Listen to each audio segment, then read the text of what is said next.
joy out there. However your morning starts, know that you've got to be joyful, because at the end of the day, God will take care of you. We had a bad start this morning, but we're still here to make sure your morning show comes live to you from here, News Hub at Adisawe TV3 Studios. Good morning, Johnny. Yes, it's Wednesday. I mean, it's a day just ahead of the whole conversation about whether or not people are having a big appetite for Ponzi schemes. Right. So I'm excited about it. But rightly, as you said, nothing will stop us from bringing the details. Well, let's have some news now. The morning news coming your way right about now.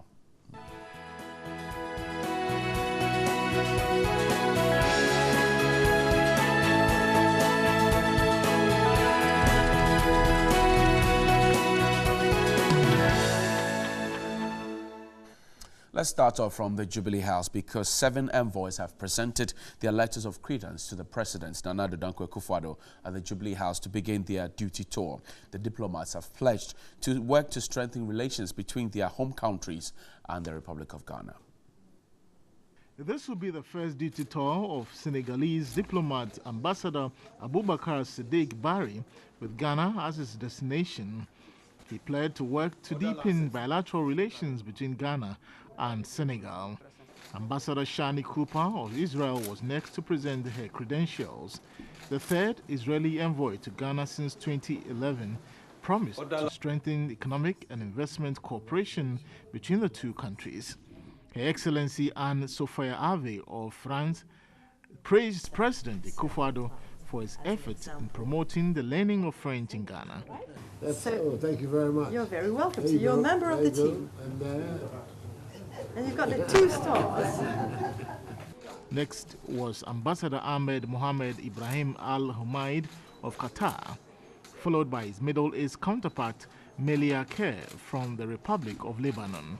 Sierra Leone Ambassador Frances Virginia Anderson pledged to work to strengthen relations between the two countries.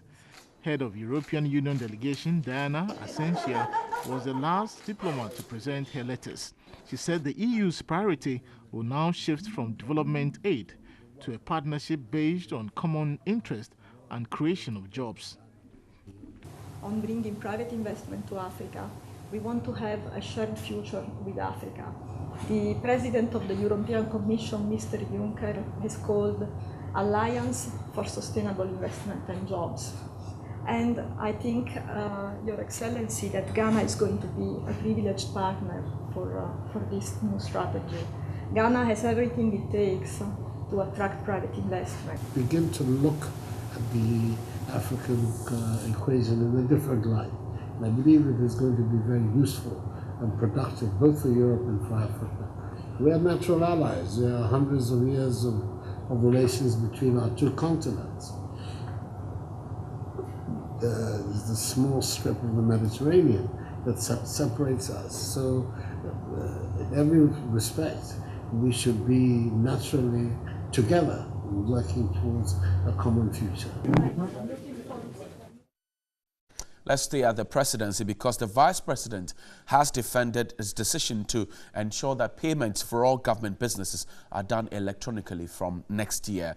Dr. Mahmoud Bawumia is confident that this will reduce corruption and enhance modernization of the economy. He was interacting with some UK businessmen or investors in Ghana.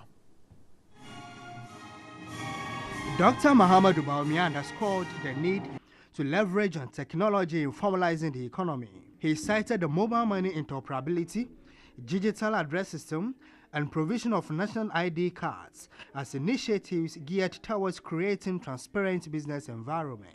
To boost investor confidence, he reiterated government's decision to promote a cash-light economy. Next year, we'll be able to get to a point much sooner than later next year where all payments for government services have to be done electronically, no cash. You have the infrastructure. You can either pay by mobile payments if you don't have a bank account, or if you have an eSwitch account, you can use that.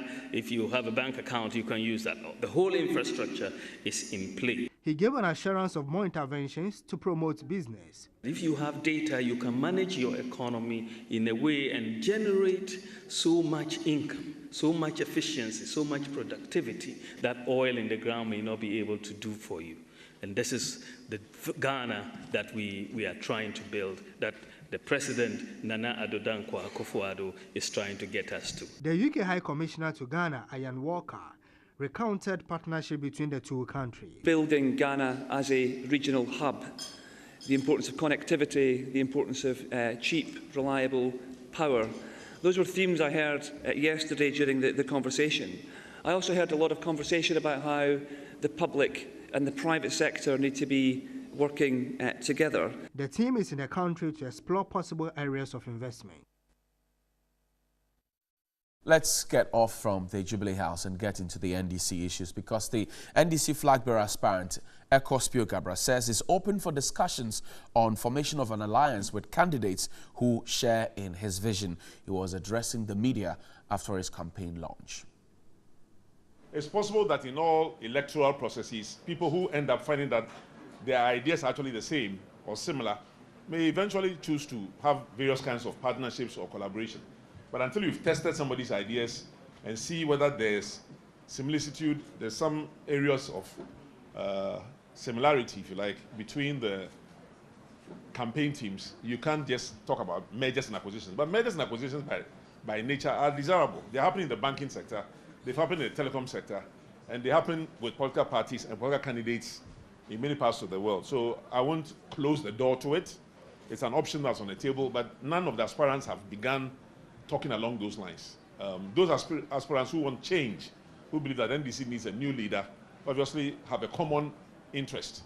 But some of that common interest also is ensuring a common and a level playing field, an equal playing field for all candidates. So when we meet, we are not meeting against anybody. We are meeting for the NDC, trying to make sure that the NDC can restore its principles of probity, integrity, and accountability, which many people think we have distanced away from. Away from that, let's get into oil and gas issues, because Ghana is targeting 1 million barrels of crude oil per day from the current production levels of 200,000 barrels per day. The country is putting 6 oil blocks in the Western Basin off the Cape 3 points for licensing rounds. For the 6 oil blocks, Block 1 is reserved for the Ghana National Petroleum Corporation, GNPC. Block 2, 3, and 4 are for open bidding, whilst Block 5 and 6, which are deep water blocks, are up for direct or selective negotiation. The deep water blocks require huge capital outlay and specific technical expertise, as well as experience in that area of exploration and production. Deputy Minister of Energy with responsibility for the petroleum sector, Dr. Mohammed Amin Adam, outlined the selection process. So the 2 that we have shown today, Block 5 and 6, we are advertising. We are making it public. So companies that fall within the category that we are looking at, they all write to the minister. The minister will evaluate all those companies based on that criteria, the criteria for selecting a company that can be able to meet its minimum obligation, that can bring technology, and select one to negotiate directly with that company.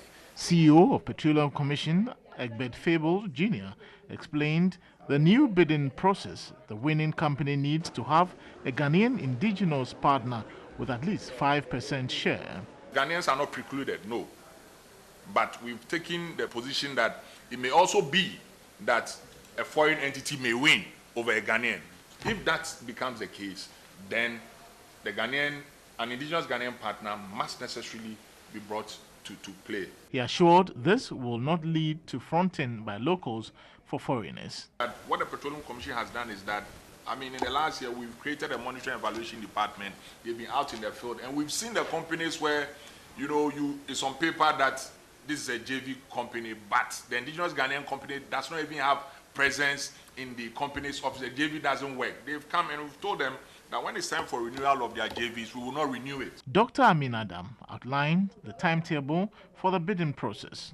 For the direct negotiation, about a month or 2 months. Yeah. So after the 2 months, all the expressions of interest we've received, the minister will evaluate them and then select one for negotiation to start. But for the competitive bidding, it continues for a period of 8 months, leading to the signing of petroleum agreements in August next year, August 2019. So you see that the competitive bidding is going to take longer because it's competitive. and you have to make sure that everybody has a chance to compete. And when they compete, you evaluate them fairly. The second round of the oil and gas licensing will take place from November 5 to 9 in South Africa. The managing editor of the Crusading Guide newspaper, Abdul Malik Kwekubako Jr., is demanding 25 million Ghana cedis in damages from Asin Central Member of Parliament, the Honorable Kennedy Japon, among other reliefs for alleged defamation. In a suit filed at an Accra High Court and dated October 11, 2018, Kwekubako alleges that the Asin Central MP is responsible for the publication of several statements that defamed him. The plaintiff said that on the 18th of July 2018, 20th July 2018, 25th July 2018, and 21st August 2018, and on several occasions thereafter, the defendant caused to be published on Net2 TV, Adum FM, Oman FM, and Asempa FM several statements against the plaintiff which were defamatory. The plaintiffs averse that on 18 July 2018 and on Net2 station, in a dialogue with host Abedi Anim, the defendant said on the plaintiff's is both Twi and English language, which is fully transcribed in English as follows. Look, I have dared Kwekubako. He is a very, very corrupt guy. Where is his paper?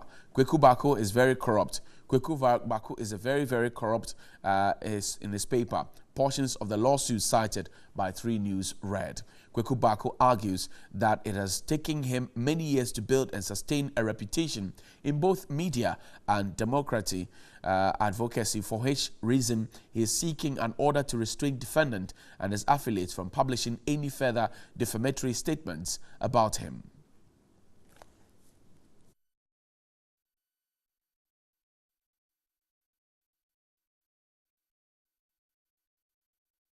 Away from the courts, every day, 1 in 9 people around the world go hungry. This means that 820 million people do not have enough food to support a healthy, productive lifestyle, despite the world producing enough food for everyone. These are startling figures from a world hoping for zero hunger by 2030.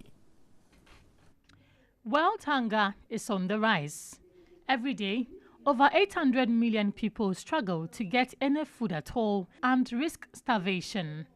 An FAO report indicates that 38 million more people suffered from hunger in 2016 than in 2015. The Zero Hunger Mission aims at reducing the staggering figures to zero. Zero hunger is the second of the 17 Sustainable Development Goals by the United Nations. And to make it happen, there must be food security, good nutrition, sustainable agriculture, and poverty eradication to guarantee access to healthy, nutritious, and sustainable food for all every day. So we should bear in mind that zero hunger is about the eradication of all forms of malnutrition. The government of Ghana should be commended for the bold steps it has been taking, not only in prioritizing food and agriculture, in policy and in strategy, but also for taking practical measures in support of boosting food security and nutrition. Nations are working hard to achieve the 17 goals by 2030, starting with poverty and hunger. And definitely our actions of investment, of making agriculture, food security, food itself in whatever form, more nutritious, available, affordable, more utilized, is actually key. An FAO Accra dialogue is intended to assess efforts being made by government and the private sector towards these goals. We have to have joint efforts. We've been talking about coordinated efforts of our development actions, but we still have a lot to work in that area. We need to measure what we are doing, measuring, because they're saying that if you don't measure, you don't know if you are achieving your goal or you are getting there. Participants were drawn from the African Union, civil society organizations, diplomatic corps, and development partners to deliberate on the theme, Our Actions Are Our Future. And on that food security note, we'll take a break. When we return, Newday has more for you. Stay with us. We'll be right back.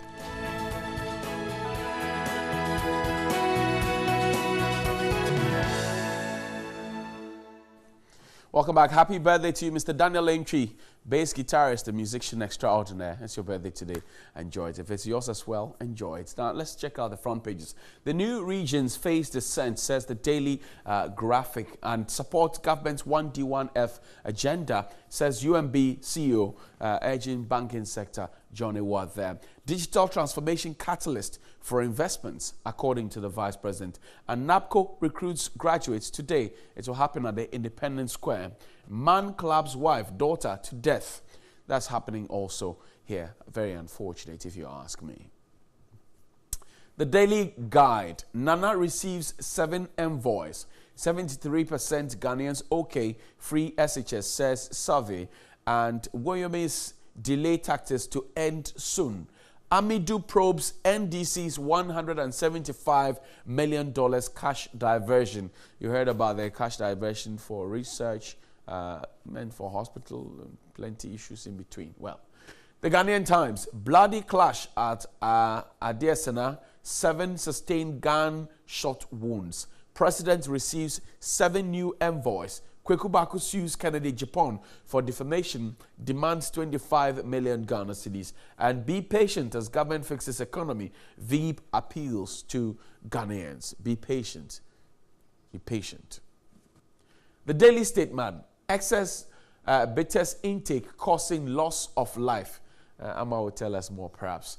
MPP has done in 20 months what NDC couldn't do in 8 years.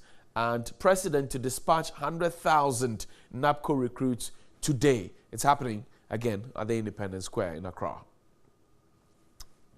The Independent newspaper. We're doing things in 20 months that we have not done in several years. Vice President Bawumia is very sure about that. And government lauded for maintaining cocoa producer price. The BNFT. SMEs must be supported. UMB boss. And I got the same sense when we had the 5th SMEGA Awards. I got the same sense that, look, support needs to come their way. Investors happy with banking reforms, GIPC boss, Yofi Grant. And Commerce Chamber worried panic withdrawals could dry up credit. Photo of Nana Danka also there. President of the Chamber of Commerce. That's about it for our front pages. Let's start on the bitter note. Yeah. The bitters. Yes, the bitters. I mean, somebody put up a list and said, look, Ghana is a bitter nation because we have so many of them. But I don't know. What is the problem? I think people are indulging in bitters because they think they have some medicinal, role. Certainly, I think it will have because it's herbal preparations that have been put together. But what we have a challenge with, of course, we know the FDA will try as much to do their post-marketing surveillance, but that is not far-reaching. And so you've got people putting things that they didn't, present to FDA out there in the market. And excess of everything in itself is bad. And here it is, you have bitters whose constitution we don't exactly know. But just because you think it's some herbal preparation put together, you're taking so much of it trying to wash the system. And as commonly as Africans will say, "Amamai wo mimu," for every condition it is. And so when they do it in excess, Johnny, it goes without saying that everyone will, be going into the death, they'll be having renal issues, liver problems and all that. So would advise to, take your time. Everything must be done in moderation. And particularly when you're not sure where that product is coming from, let's not indulge in it. They say what? What's inside it? Everywhere has amamai. Oh, you've not heard it? I've heard it. Every Ghanaian has amamai in their body. They want to wash. Yes, and every disease is cocoa. I'm still I've been in the practice for a while now, and I still can't figure out when Ghanaians say cocoa, which parts they, because the same cocoa affects the eye from head to toe. Every part it can affect. What kind of disease is that? Anyway, but let's move on to other serious matters. But I think that I had a conversation with the Director General of the Ghana Standards Authority, Professor Alex Dodo here, and I was shocked when he said there is no standard in Ghana at this time for the production of these bitters or whatever it is. So the last one he said was Alomo bitters, which was standardized to a certain extent. So that's what is being standard against used. which others are measured. Okay, but then there's no standard. But then every single week, a new bitter product comes up. So people are drinking their lives away, and we're not too sure what they're drinking, like you rightly said. Look, there have been rumors that people put mercury in it. There have been rumors people put all manner of things. People put their antiretroviral drugs in these things. Are you for real? Yes. I'm being serious, because to So the they best put of his orthodox knowledge, it is medicine- medication, and he feels he wants to make it potent so that it will work and clear everything in your system, you know. And so people are making all kinds of concoctions, and that's why we'll say, ideally, don't go for those things if you don't know where it's coming from. If you are not sure that Standards Authority has approved it, be careful. We just have to be, because the increase in renal conditions is too much. And you know, most It's of shocking, people eh? who are having it are people who can't support themselves even on dialysis. And so it's literally become a death sentence once you have a renal disease, because you know you can't follow through with the dialysis. You can't even pay for a session, and so you are left to die. And it's just because you took in some concoction that you didn't know where it was coming from. So I think this health education really has to reach far, because the sad thing is the people who are indulging in it are probably not the people who are watching us on a daily basis. Well, but I mean, if you're watching and you're hearing this information, you'd have a responsibility and a duty to this nation to tell somebody about it. It's not about, look, I've heard people say we're drinking, and Opinion Kujotre, one of my fantastic and greatest marriage counselors, he said, look, you're drinking whatever it is to go and have 10 bouts of sex with a woman in a night. What do you mean? That's the question he asked. Yeah. I mean, which normal human being would want to do that? So what manner of aphrodisiac would keep you on? And now you got what? What's it called? Priapism or what? Priapism. And then you get that. Yeah. What's wrong with you? Yeah. Don't they care? In the heat of the moment, they just want to have fun. But anyway, let's touch on what Dr. Bawumia has said. And I feel, again, it's too early to start patting themselves on the shoulder, because I think there's a lot of work to do. Yesterday, I listened to him clearly, and I heard him talk about how we're moving into a digital world, which is great. By all standards, I think there's no one on this continent, or even in Ghana, who would say that's not a good thing. But the point is, it hasn't rolled out fully yet. I'm still yet to find out when we'll get to have our national cards. Okay. And that, for me, is very important. We started off with GPS, and how far has it gone? We talk about it, and then it fizzles out. And yet, we'll keep pumping money into it, trying to make sure we have this inter-collaboration. I'm looking at it, making sure that it works, because when it works, everyone will be. Yesterday, he made the example of passport office, where you wouldn't have to even go there anymore. You can sit at your home, just make sure you get the voucher, you key in, they ask for where you live, you put in your GPS code, and that's it. You'll be sitting in your house, and someone will just come and knock and deliver your parcel, and you're gone. And why wouldn't we want that? Because, Johnny, it takes me money to fuel my car, to drive all the way from Achimota to, the passport office. So why wouldn't I want this? Certainly everybody wants it, but it has to go in phases, and they have to make sure that when they roll out these programs, they see it through. I don't like these shortfalls where we keep coming back. Of course, we know when you start something, it's not going to be perfect. When you see the loopholes, you go back and correct it. But as we do that, let's make sure we hasten the process so that within a short time, everything is done. Because when we prolong it, more monies are taking in to make sure the project works. Recently, we heard the National Health Insurance Authority, people saying, I think they are in charge of doing the Ghana cards as well. And the people on site are saying they've not been paid, and so they are going home. All For these for 2 months, and yet we're saying we are seeing progress. I am not seeing the progress, because I realize the people who need to register me are saying they are going home because they've not been paid, and then it will stall the process. My challenge is that, look, we're doing well. We're making progress, but we could have moved at a faster rate. And my challenge has always been this. We have projects. Every project has timelines. There are factors that will come to maybe change the timelines, plus or minus 2. But every project has a timeline. Now, tomorrow, the Ghana Post GPS will be 1 year. Exactly 1 year since it was launched. Tell me, within the 1 year that it was launched, with all the money that was spent there, infrastructure and everything else, and the conversation about Google Maps being more functional than that, has it worked? I still don't have a Ghana Post GPS. I don't have it because nobody has come up to me to say, this is it. And if you generate the Ghana Post GPS standing at your gate, and you stand right at the center, and you move slightly, it changes it. So that Ghana Post GPS itself has its own set of challenges. Then you go to the National Identification System. And you remember what was said, that, look, the National ID will help us arrest criminals, will help us sanitize our business environment, will help us do this, will help us do that. You have one card in your pocket, so you can do... It's been how many? Well, it's been close to a year, maybe a year. And now we're being told that the staff who work, they have not been paid. If they've not been paid, how do they go and work? How do we get our card? And I've said this, and I'll say it again, that all the persons who sit on the board, rightly as you said, NHI sits on the board of national health national identification. SNIT has its own biometric card. Okay, all the other institutions, the Electoral Commission has a biometric card. How come it is that it's become difficult for us to get a national ID card, even after investing 1.2 billion cedis? How come? So I don't have a national ID card. I don't have it. How come? We don't even know where it is right now. Like in the process, I'm not sure where we are. If there's any region that's being engaged, apart from what happened at the Flagstaff House. Because we're told that we were told that we'll start off from the Flagstaff House. We'll go to the military, the police. We'll go to the courts, and then it will trickle down to the citizens. I have not, and so maybe somebody has. I don't know, but I don't know, and I think that we should hasten slowly because you see, if the Vice President says we have achieved in 20 months what the NDC couldn't achieve in 8 months, it may have a point. But what is the reflection in the pockets of people? Yeah. Look, today, 100,000 NAPCO graduates are going to pass out at the Independence Square.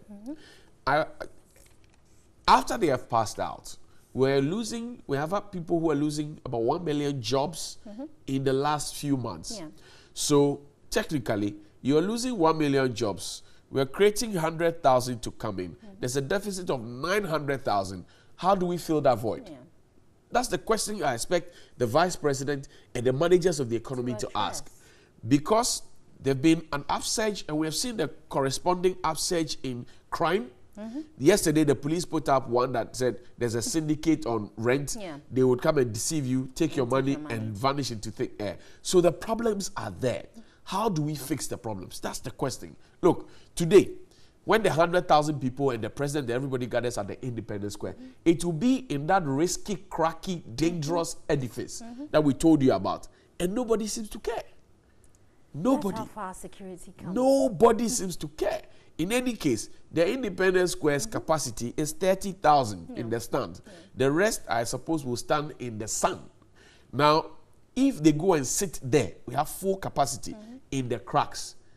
I don't want to foment doom, but this is it. This is the situation. So, Mr. Vice President, good morning to you.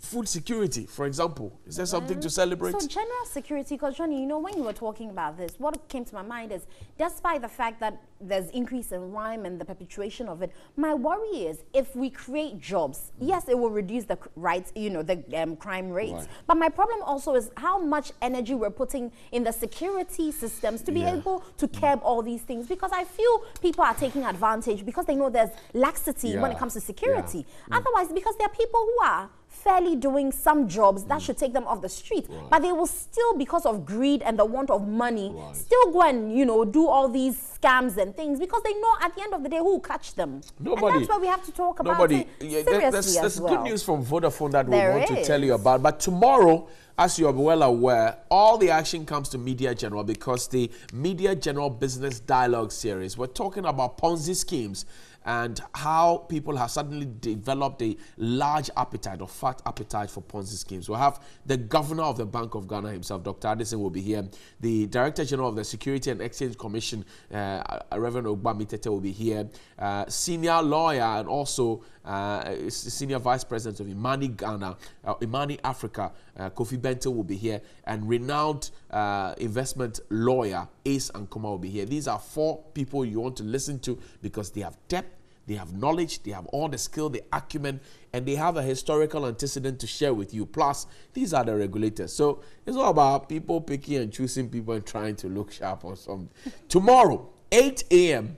at TV3 Executive Theatre.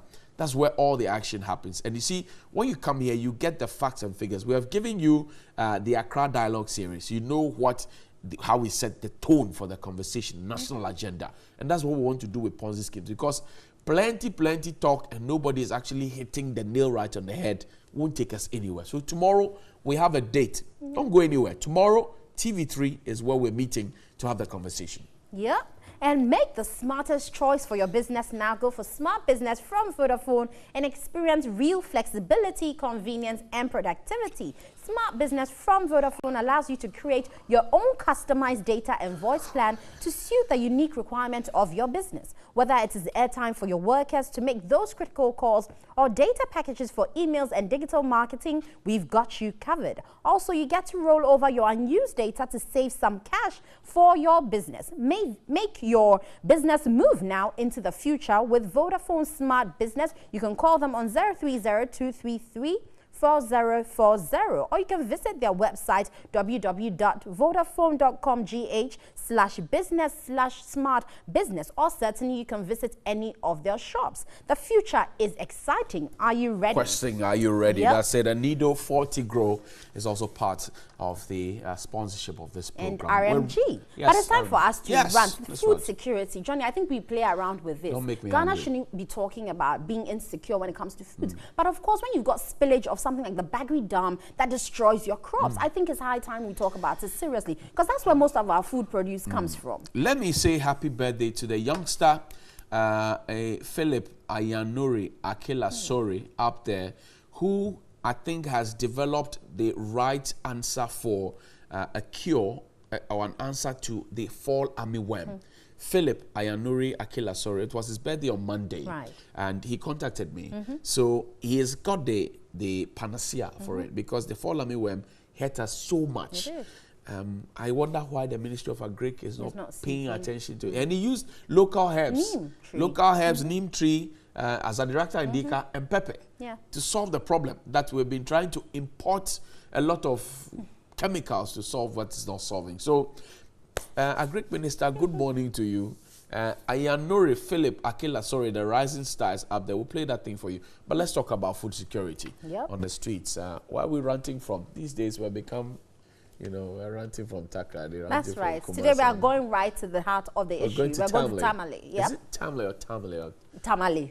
Let's go out there and find out as we rant.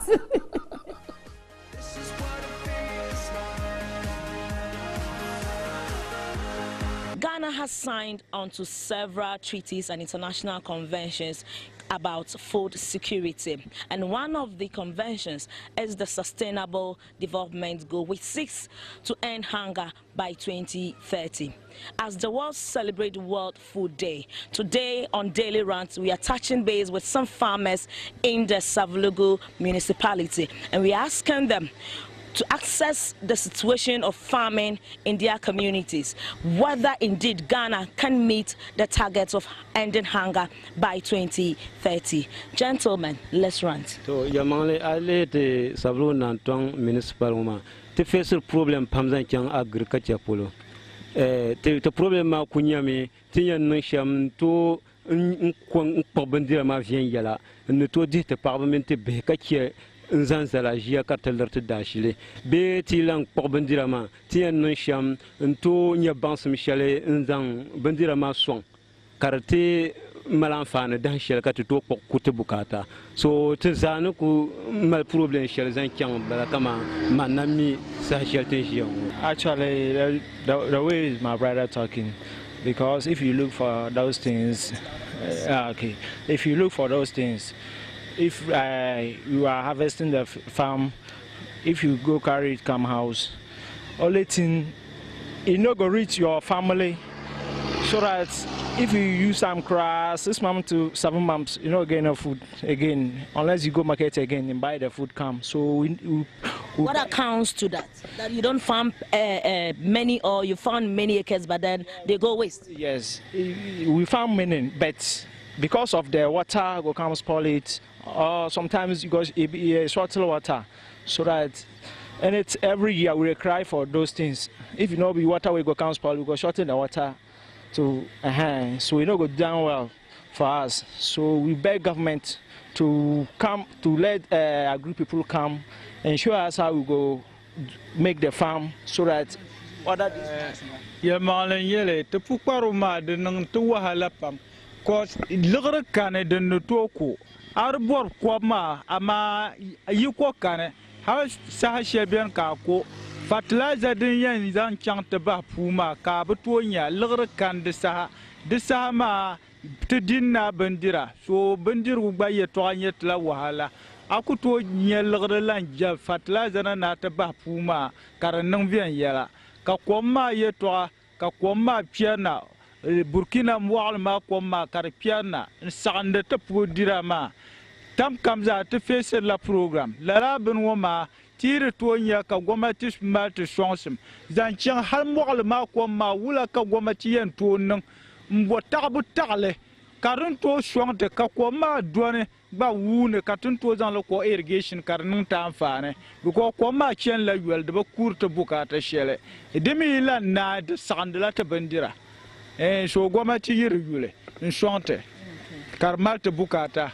wuna katun to zan la kwara irrigation okay kaman ba ma no ku yelma yama la pa ko yelma tan kullam bor shem nyala wula ti ko bandira ma naage to ku bor la son sim zan kyanti yan no shem to sonna bandira ma ka gwamnati yir ko non te trainin be bar ko tahe ne na ka non te trainin yi ko bandira ma ngon tune non be tim ya gazan tune yida mirsele karate yente bor sa hashel kam ke to zan kuyi bukata inta sona tere ke ka gwamnati re ko manzo nu pala yel mazo dana non tin yaksan pam to savluna to ndisru. Okay, so what these men are basically saying is that one is the spillage of the Bagre Dam. They are asking what interventions government has put in place to ensure that next year they will not encounter that, because this is not the first time their farms are being submerged and then they keep losing farm produce, yet no interventions come to them. Another thing they have mentioned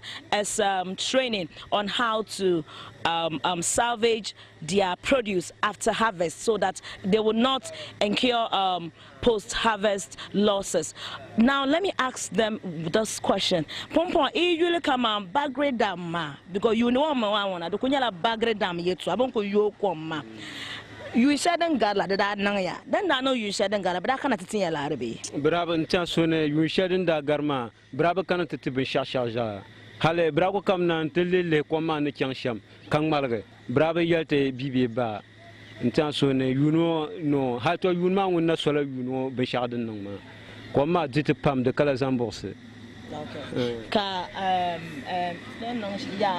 Den no ma te empinda ku kana nda te chiti benyara to de benyara ne te yama kara tie giran solo nan pate ne karantie nam dunyan shonka te chan fumane so te empinda kana te to ku ka te she titembala so pompo ibo ya boki bo ne government nan tin ya tumbor ban sha this time o so sim ka to ko bora te pa NGO wa vision no not mon baza ha so singa te zan ha bora so to ko so ro me banan ni mo ka che you know to me to left and right be so to me to left and right ben dir ko kane balle atinya du do ne a che pu ma ha anya ya na losham here about 20 ka te vendira balan sam tenan ka dure apan ka ja ko she wala kan to chan fune apan ke funu kuna kan do ya che fu du so yan gutba enta dan se so the problem no kunya she to fam na terla gomnante o kana te zote nam vo ka zote kunga en sonti ka te bade yuli chan tune to te kwa to akunya me gomnante yisizane mbo sonsma dinyan cheka solete kanna kati to nya yiko yina to ko vien yala ka bandira man non kati dintre ndete pamne te be kato nzan liabga te dundona mini sambanne kato son gomnanti ya ka liabga sum kana tangbaron kati zabian suhdu. Okay, so once again, these men are asking for interventions from stakeholders, including government of the day, to ensure that interventions are put in place, such as harvesting the water that is spilled from the Bagre Dam, so that during the dry season, they can harness on that water sources or those water sources to go into irrigation farming. They are also asking for farm inputs that they can use to preserve other cereals that they are able to cultivate after, or they are able to harvest after each season. With that, they think that we can, together as a country, end hunger by 2030. This has been Daily Rant right here from the Savlugu municipality. My name is Zubaida Ismail.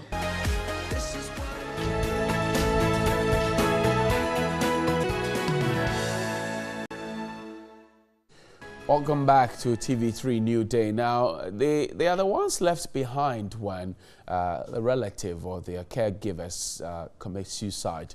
Now, are they the ones taken care of, or does the world really care about them, or do we leave them to go through the vicious cycle of perhaps getting to mourn another death? Wendy Lai has more on this report. Suicide across the globe is regarded as bad death, a moral evil that brings shame and dishonor to family and community. It is a taboo. Attempted suicide is criminalized under Ghana's laws and is seen amongst religious groupings. Families with suicide history are usually treated like outcasts, with young men and women facing difficulties obtaining marital suitors in some instances.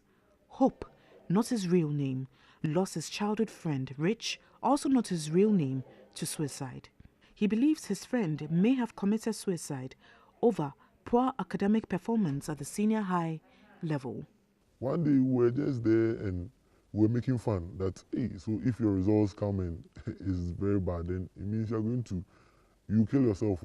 Then we laughed. I thought we were just joking. We went to check and the results was totally different from what he told us. But his friend took his life. I had a knock around 3. I was told, oh, your friend is dead. I didn't believe. I just went there, I entered the house, saw my friend lying down. So probably because of the academic competition too, it might have had an impact on his decision. Left in a state of shock and denial, Hope resorted to his family and a female friend for support. The story of Faith isn't any different. She lost her husband to suicide. Battered by him, she left for the hospital. Upon her return, he was gone. The children were outside playing, unaware of his death. I knocked the door severally and later forced it open, and I saw his lifeless body. He was suffering from a chronic disease. His death brought untold hardship on her, but that wasn't the worst. She's still suffering from the stigma. I had decided to leave my children in the care of my sister, so I also end it all. But I realized I would overburden my sister, who already has 6 children. On one occasion, a drunk nearly attacked me and accused me of killing my husband. I had to seek refuge in someone's shop. Both Hope and Faith have not received any form of counseling, but try to live normal lives. Community psychologist and researcher on suicide prevention, Johnny Ando Arthur, says stigma does not help the recovery of those who have lost their loved ones. People to really understand that these people who lose relations, they go through a lot. I mean, nobody at all losing a significant person. You go through certain psychological problems, and so these people really need care. They need understanding. He admitted the country has not done much on a suicide prevention plan. We don't have any suicide prevention plan in Ghana. And without a plan, there's not much we can gain. These guidelines and policies really even highlight how the media should even broadcast suicide news. Sometimes we over-sensationalize it. It's as if they just want to sell the story, but they are not concerned about the very needs of these people. Checks with the Ghana Police Service reveal the service has no national statistics on suicide. CEO of the Mental Health Authority, Dr. Akwesi Osei, admits they have succeeded in providing mental health services at regional and district hospitals, but more needs to be done. But we want to go down further, even to the CHIPS compounds, to the communities, so that you don't need to travel far. We have not got there yet. We are gradually getting there. But you require resources, human resources, financial resources. And we are trusting that in the next few years, you'll get there. what happens to those who are left behind? The police, as you said, the homicide unit, they often may be the first or amongst the first to come into contact with this. So our linkage with them will then be for them to refer such people to us. For now, unfortunately, there is no such structure. We now need to put in place the structure. We need to meet with the police and together arrange how such situations will go on. He says in other jurisdictions, there is a toll-free line dedicated for mental health, but laments the telcos in Ghana do not support it. A dedicated toll-free line. We've managed to get a line, but we are not announcing yet because it's not been activated.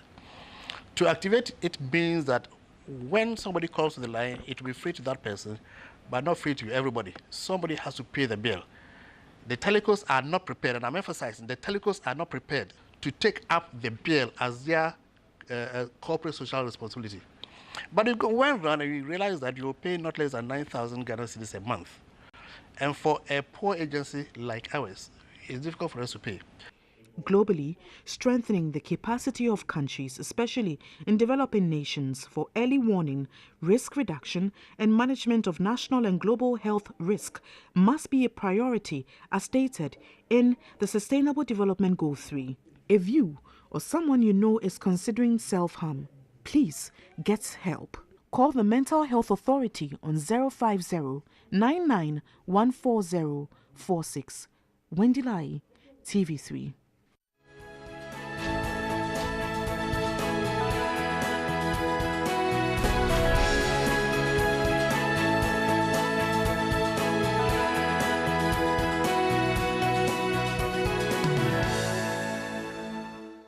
Welcome back. Now let's get into a news review segment. My guest on behalf of the NDC is lawyer Abraham Amaliba. Chief, good morning. Thank you for your time. Good morning. How is your Wednesday morning going?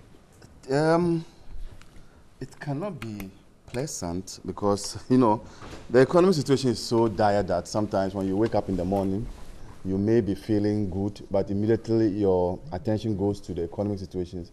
You begin to feel that times are hard. You know, there has been some report, I don't know, it was yesterday, indicating that fuel prices will go up again. Right. And that is not good news. But it only tells us that we need to brace ourselves for more challenging times and difficult times. I just heard the Vice President indicate that their 18 months is far better than the NDC's 8 years. And I just chuckled because... Why did you chuckle? I chuckled because they have borrowed up to 40 billion Ghana cedis as we speak, but there's nothing to show on the ground. And if you have a Vice President who will not be truthful to the people of this country and keeps telling the people what is not the situation, then you begin to marvel whether our leaders are honest to the people. The Vice President is notorious for those type of things.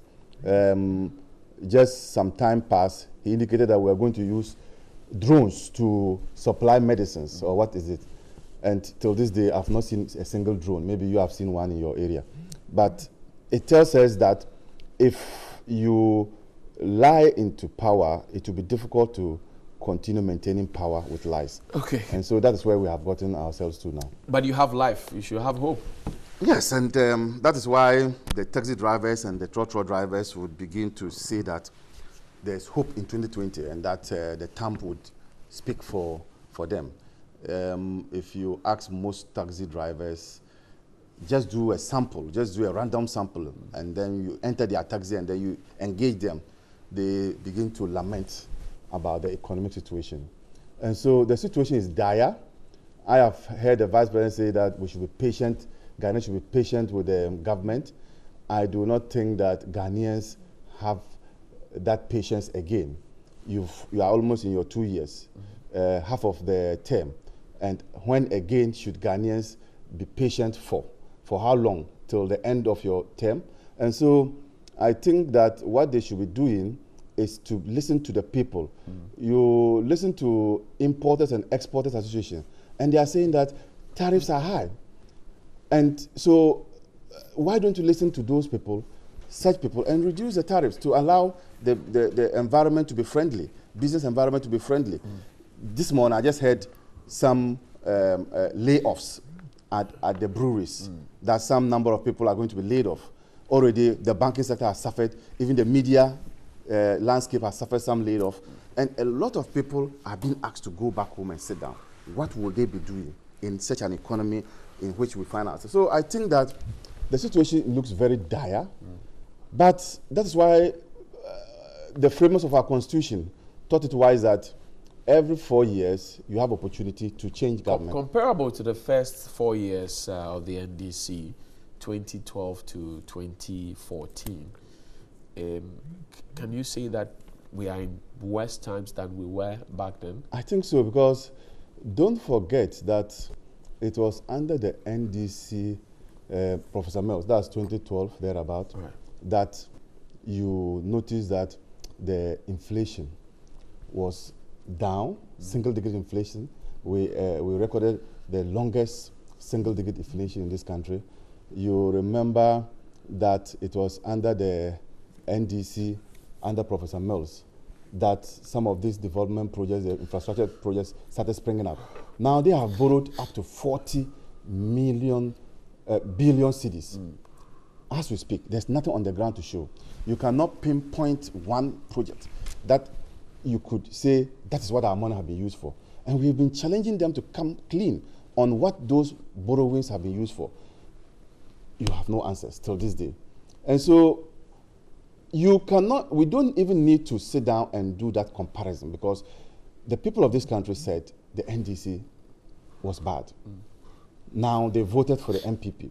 In fact, the MPP said they were coming to improve upon the lives of the people, the welfare needs of the people. They indicated it and gave some deadlines, gave some promises, some slogans: one district, one factory, one that, one that. There's even one child, one chocolate. There's even that too, if you don't know. Now, if you then measure them to their own standards and their own promises, you come to one conclusion, that there's nothing to show. So it takes time.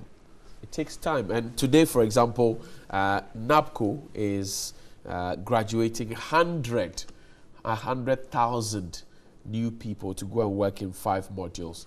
That is refreshing news, is it? That is nothing new.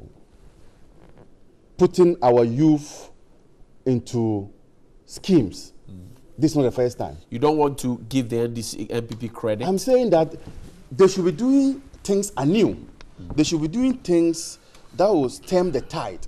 We've done these things before. JIDA, YEA, there's also NYEA. Okay. These are not sustainable jobs. That's not the kind of jobs they promise the people of this country.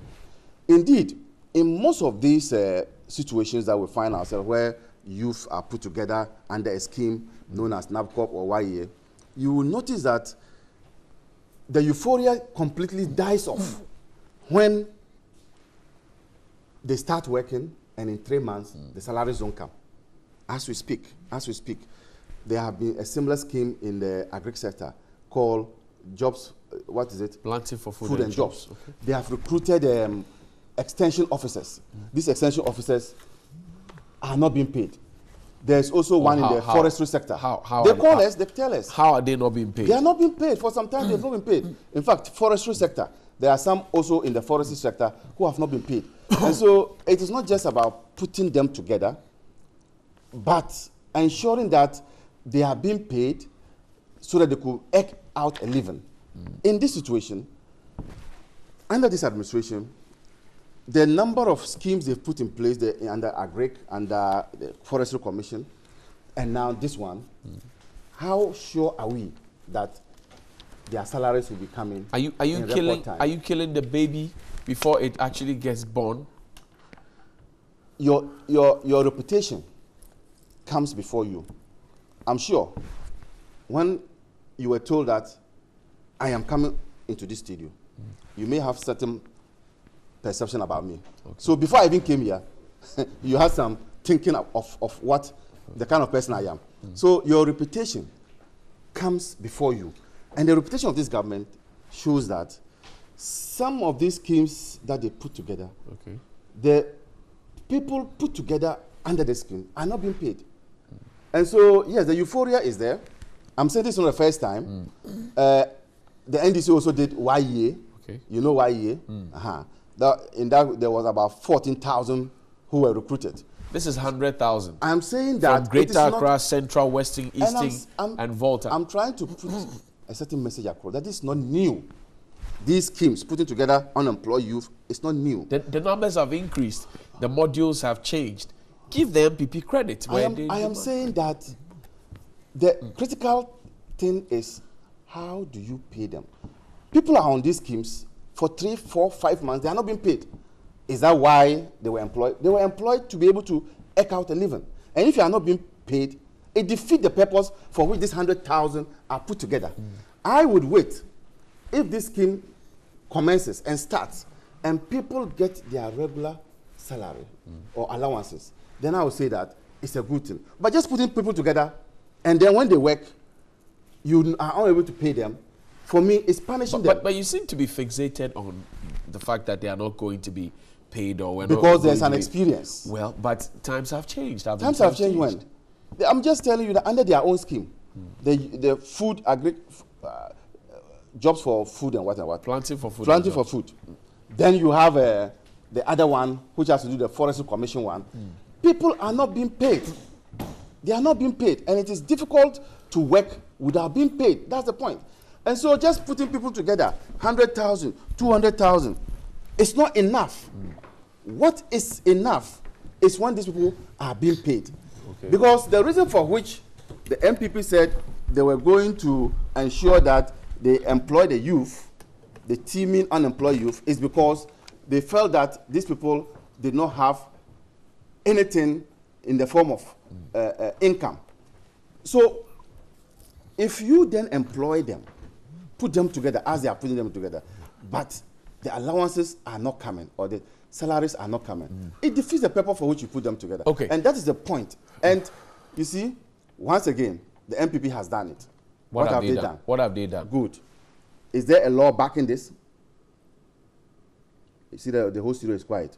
Now, when there are challenges, I don't answer questions. So when there are challenges, and now you see pilfering, and you see some corrupt act practices, it will now take the NDC as usual to come and fix it with a law. Okay. Just as how we fixed the NYEA with a law, the JIDA law.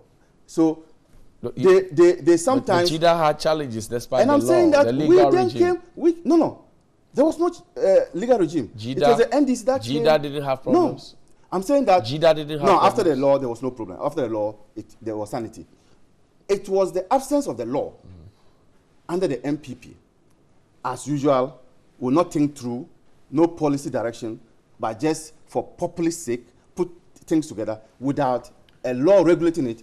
That leads us to some of these things. Okay. Now, ask them the question. Council, is there a law backing this? Council, thank you very much. We're being joined by Kamaldeen Abdullahi. He is the Deputy National Communications Director of the MPP. Kamal, Assalam, welcome. How are you doing? Assalamu alaikum. Great. I'm good. The Daily Graphic reports that the 100,000 young people will today graduate as NABCO recruits. And Amaliba says this is not new. You are doing the same things. The people may not even be paid at some point. You had the issues he was talking about. And that, look, you guys are just bragging.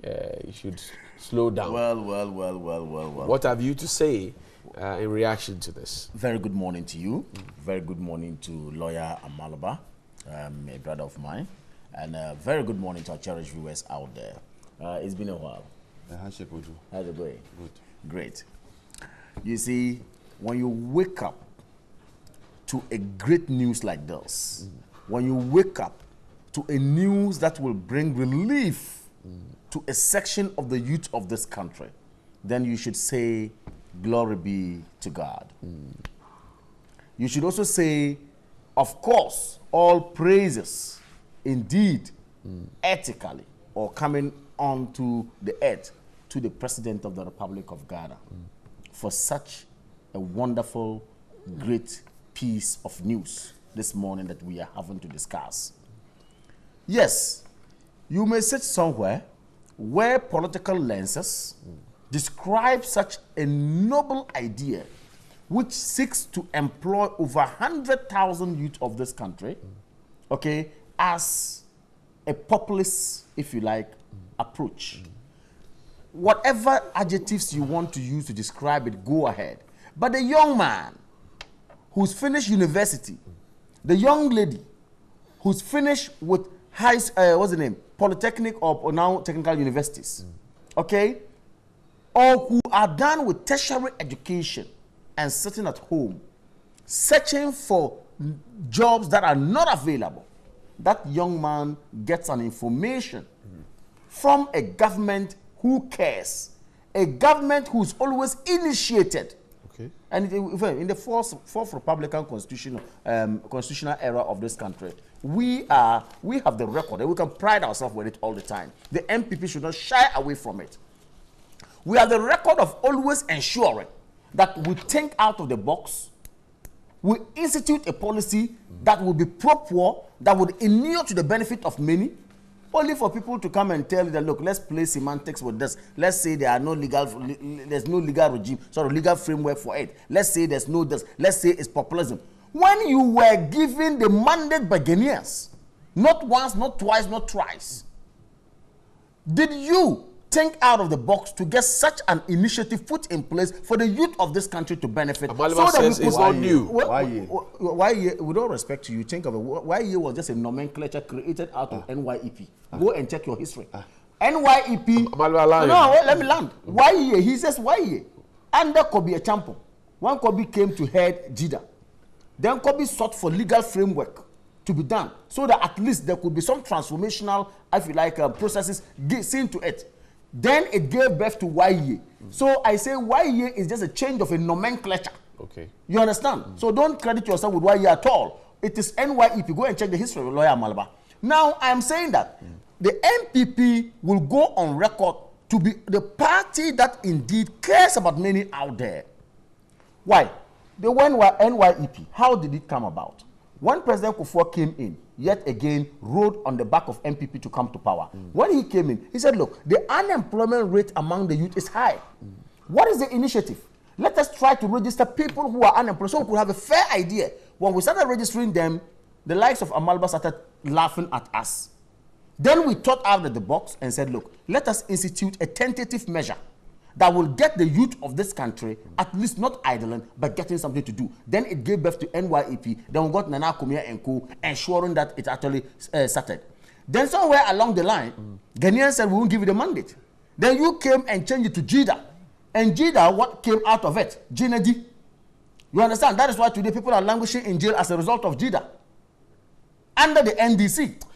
Now today he talks about sustainability of these schemes. So I'm happy I have given you the chronology of events on how we have tried both parties today. It's unfortunate we've turned Ghana to NDC MPP only, but both parties today, if you put NDC record, then you put MPP record on job creation and on how we try to engage the youth. Trust me, the NDC will never come near to MPP. Where would you place the youth? In the middle of NDC on the left and NPP on the right? You see, will you play the youth? It is sad. I've always said this. When we seek to polarize everything in this country, to the extent that the canker of polarization is eating into the fiber of our youth in this country. So for me, when you ask me where I'll place the youth, I will not. Let me leave it to them to judge. That who cares, that who, when it comes to power, actually thinks about them and go on. Today, a noble idea like NAPCO, Nation Builders Corps. Sustainability is what I'm coming to it. I like the fact that you have 5 modules: Civic Ghana, Revenue Ghana, Educate Ghana, Enterprise Ghana, Digitize Ghana, Heal Ghana, Feed Ghana.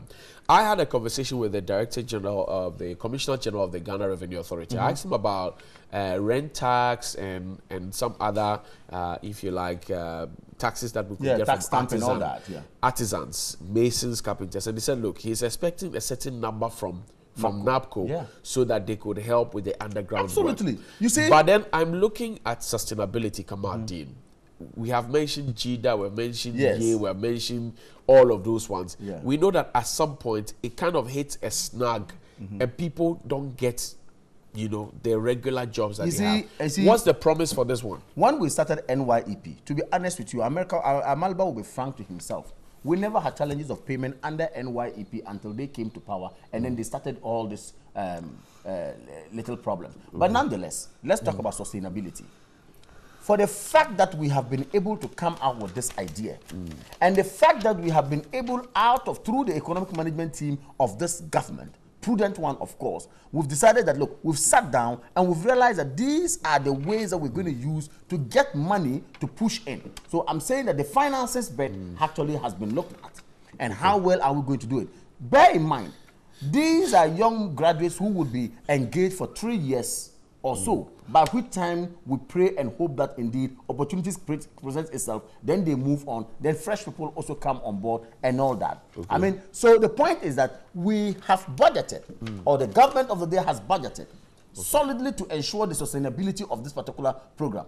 Now, when you talk of sustainability, NYEP started when? Today, as we speak, YEA is there. That is as a result of NYEP. That has been sustained for how many years now? So sustainability is not sometimes a question. Yes, he raises a very valid point. That yes, you can come up with a great idea, payment, okay, to some of these beneficiaries becomes a problem at a point in time. This, I will have to be with him on same page and say that, look, this is nationalistic. Do we have a solution for that? Wait a minute, this is nationalistic. That is why I mentioned that there's a budget taking care of NAPCO. Okay.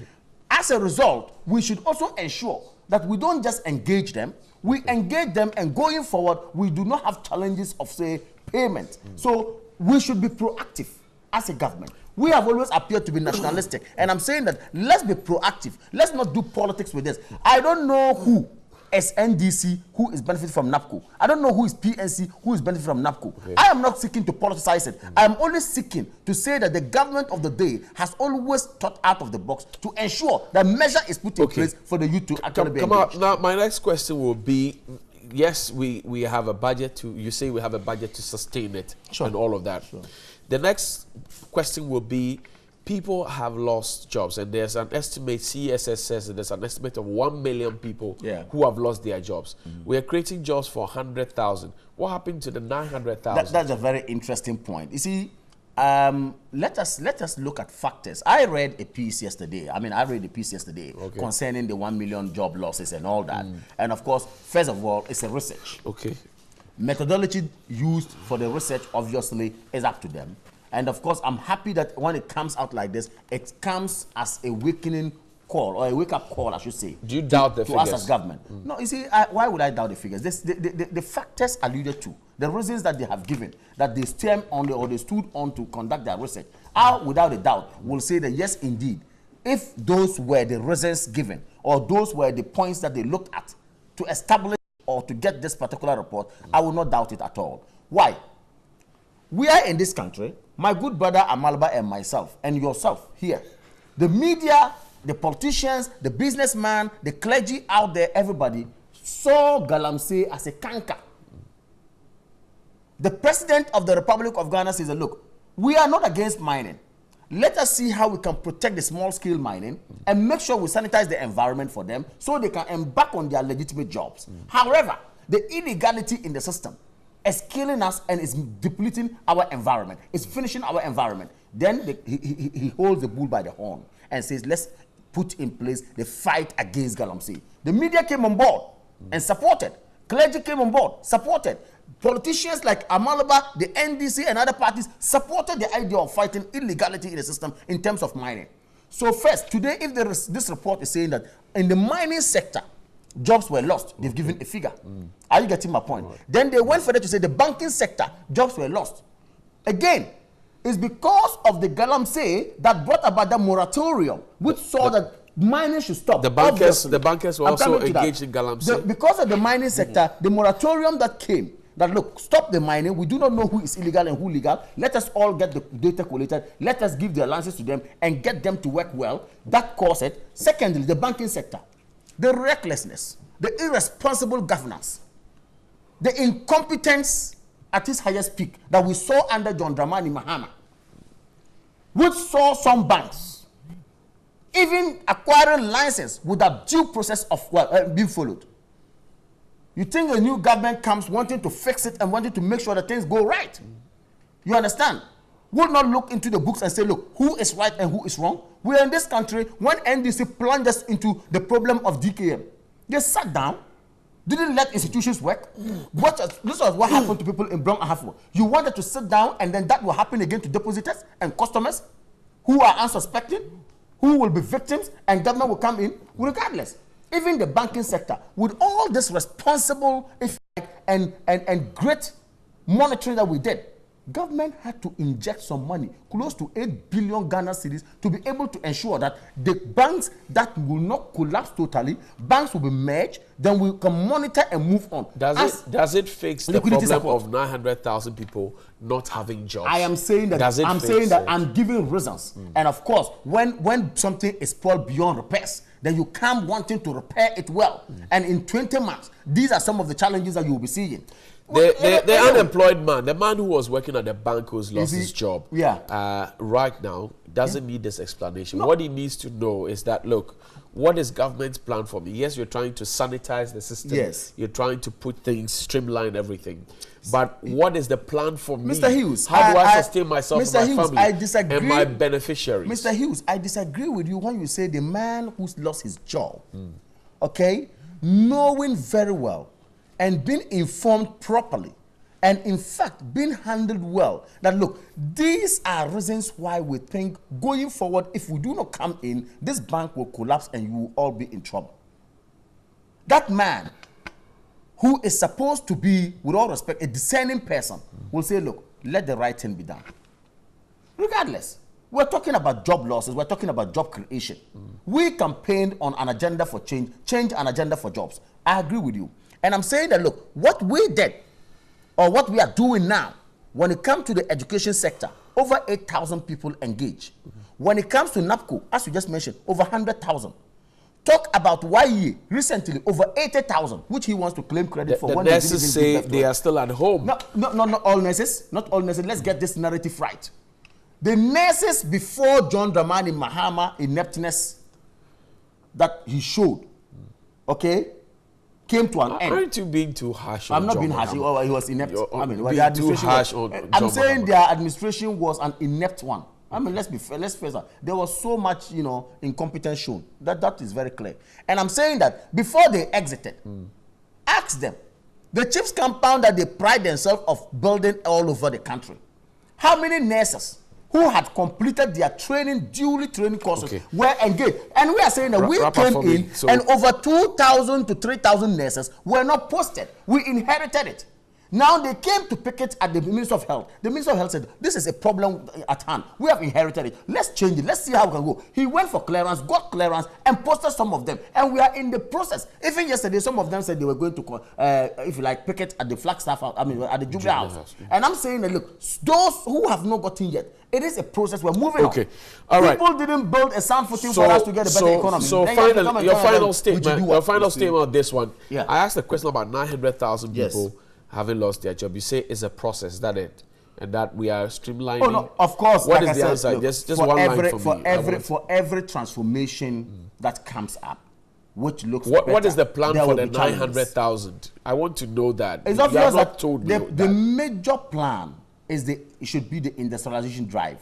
And that industrialization drive is what we are doing. When you look at Article 40, page 43 of our I just needed that answer. We have spoken about industrialization. And we are talking about one district, one factory. And we've said that we will partner with the private sector. When is the first factory coming up? Now, remember. When is the first factory coming up? We have so far cleared over 17 of them. Are they working? I say we have cleared 17 of them. I don't understand. When you say clear, see, they bring in their proposals, looking for financial support. We've gotten Exim Bank to come on board, Ghana to come on board. We've gotten other banks to come on board, and then they're supporting. Bear in mind, it's not government building those factories. It's a private man who says that in this location we can have this factory. Then government will sit with them, they will evaluate it, see whether or not it fits. It's fit for purpose. Then can move on. All right. So out of that, industrialization will prove it. Council, you see, he says that what you're saying is not what it is. But then we're working progress and they are making inroads, so give them credit. Like the Vice President says, 20 months only, they have done what you couldn't do in 8 years. Hughes, you see, if you are dealing with a member of a useless government like Nanado's government. Council, I think you should be you should be measured in your... It is a useless government. This government is a useless government. You should be measured in your words. I don't think you said that to him. I said that to him. You were here. I said that to him. So if you are dealing with a useless government, you are still saying what you are saying okay to. Okay, so Council. Yes. This is not you. That is not me. Yes, but why you allowed are you him to sit here and run down former President Mahama. I called his attention to it. You asked him to I withdraw. called he did not. And I'm saying that idiocy for idiocy. The useless government that we have is the cause of our being. This useless government. Why? Because they don't even know the difference between, and that's how useless they are. They don't even know the difference between galamsey, which is illegal, and small-scale mining. They don't know. And they don't know that under our mining laws, small-scale mining is allowed. What did you do? In fighting galamsey, which is illegal, yes, you decided to stop small-scale mining. So if a researcher goes into that and realizes that majority of those in the mining sector are sitting home because their small-scale mining is closed. You sit here and say that Nanado is fighting galamsey. Because a useless government does not know the difference and does not know that under our laws, small-scale mining is allowed. Next point. When I said that these schemes are not new, and I indicated that even under the NDC, there were similar schemes, he sat here to challenge me to indicate which one has the NDC provided. You find that not correct? It's incorrect. Under John Mahama, there was YES, the YES program. There was a YES program. No, I'm saying that you are challenging me. You are saying the NDC has not provided such schemes. And what I'm telling you is that under former President Mahama, there was YES. Today, but they said YE is just a conversion of when the laws were changed. Right. Yes. And I indicated that, and see the NDC's way of doing things. We passed an act of parliament called the Youth Enterprise Scheme Act to regulate the YES. John Kuma is now there. And I'm saying that the haphazard manner in which the Nanado government, you said I shouldn't use useless, Nanado government is going about. But you used this 4 times already. But you now said I shouldn't use it again. The useless, the word useless. This useless government, you said I shouldn't use it again. Now, the haphazard manner in which they are going about these things causes problems. And they seem not to, this is a government occupied by a lawyer, but they seem not to be understanding what regulatory and legal framework does for institutions. They don't understand. Says who? He's here. The president himself is one of them because he does his things without averting his mind to the legal framework. And I'm saying that the absence of a legal framework could cause problems. And we have had examples of some institutions that were put together without a legal framework, and the problems we saw. If I say this, Kamal said there's a budget to deal with your fears of people not being another paid. useless talk. I'm talking about legal framework, and I'm saying that the legal framework is absent. Can they avert their minds to that? They do things without providing law to support it. No policy document, no legal framework. And I'm saying that that is a major problem. Can't they understand? The executive director, executive secretary is a lawyer to the president. Don't they understand that? Come on, this is the question. And finally, deal with it. Where is the document? You see, there's no legal framework. The fact remains that in bringing out lofty ideas and lofty policies like that, I'm sure he's done. So yes, it's done. You have the final word. In bringing out lofty policies and lofty ideas like this, what you ought to do, indeed, is to first look at the environment. Look at the implementation process. Try as much as possible to have a knack of ensuring that you have earmarked the challenges on the way. Now, in the course of implementation, you have a skeletal, if you like, framework or regulatory framework within the executive's core. Now, having had this, then while you roll it out, you are now developing, and it's what? job ongoing. Legal framework. Is that the will best then, practice? Wait a minute. Policies have been initiated in this country without, say, a coded document saying this is the legal framework. I know. Wait a minute. I'm saying that there are proposals for us to move on. Wait a minute. Let me come on, hold on. I'm saying that legal framework is very important, very necessary. Come on, hold on for we me. have rolled out policies in this country. Come on, hold on for me. Come on, Dean. But yet, at a point in time, you institute the legal framework to guide it. Hold on for me. That's what I said. What I know, my basic knowledge. Those things make the problems. Hold on. My basic knowledge in this is that you have the law. Look, out of the law emanates policy. I agree. And then out of it emanates implementation. First of all, even the law. Okay. He is a lawyer. I am not. Okay. Even the law that we're talking about. The Attorney General. We've run out of time. Sorry. Oh, is that the Attorney General? Yes, really? That's the end of the program. Harry said we should go.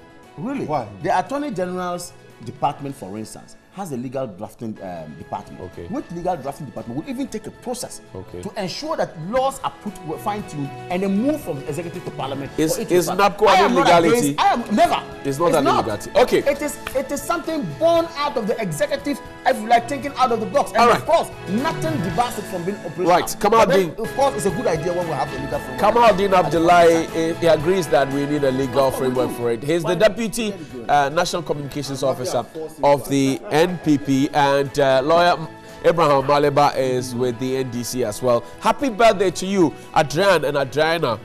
This from your mother Doreen. You're 12 years today, beautiful twins. This from Brighton and Amfo and the rest of the team here. Happy birthday to you. We'll see you after the break. There's more coming up.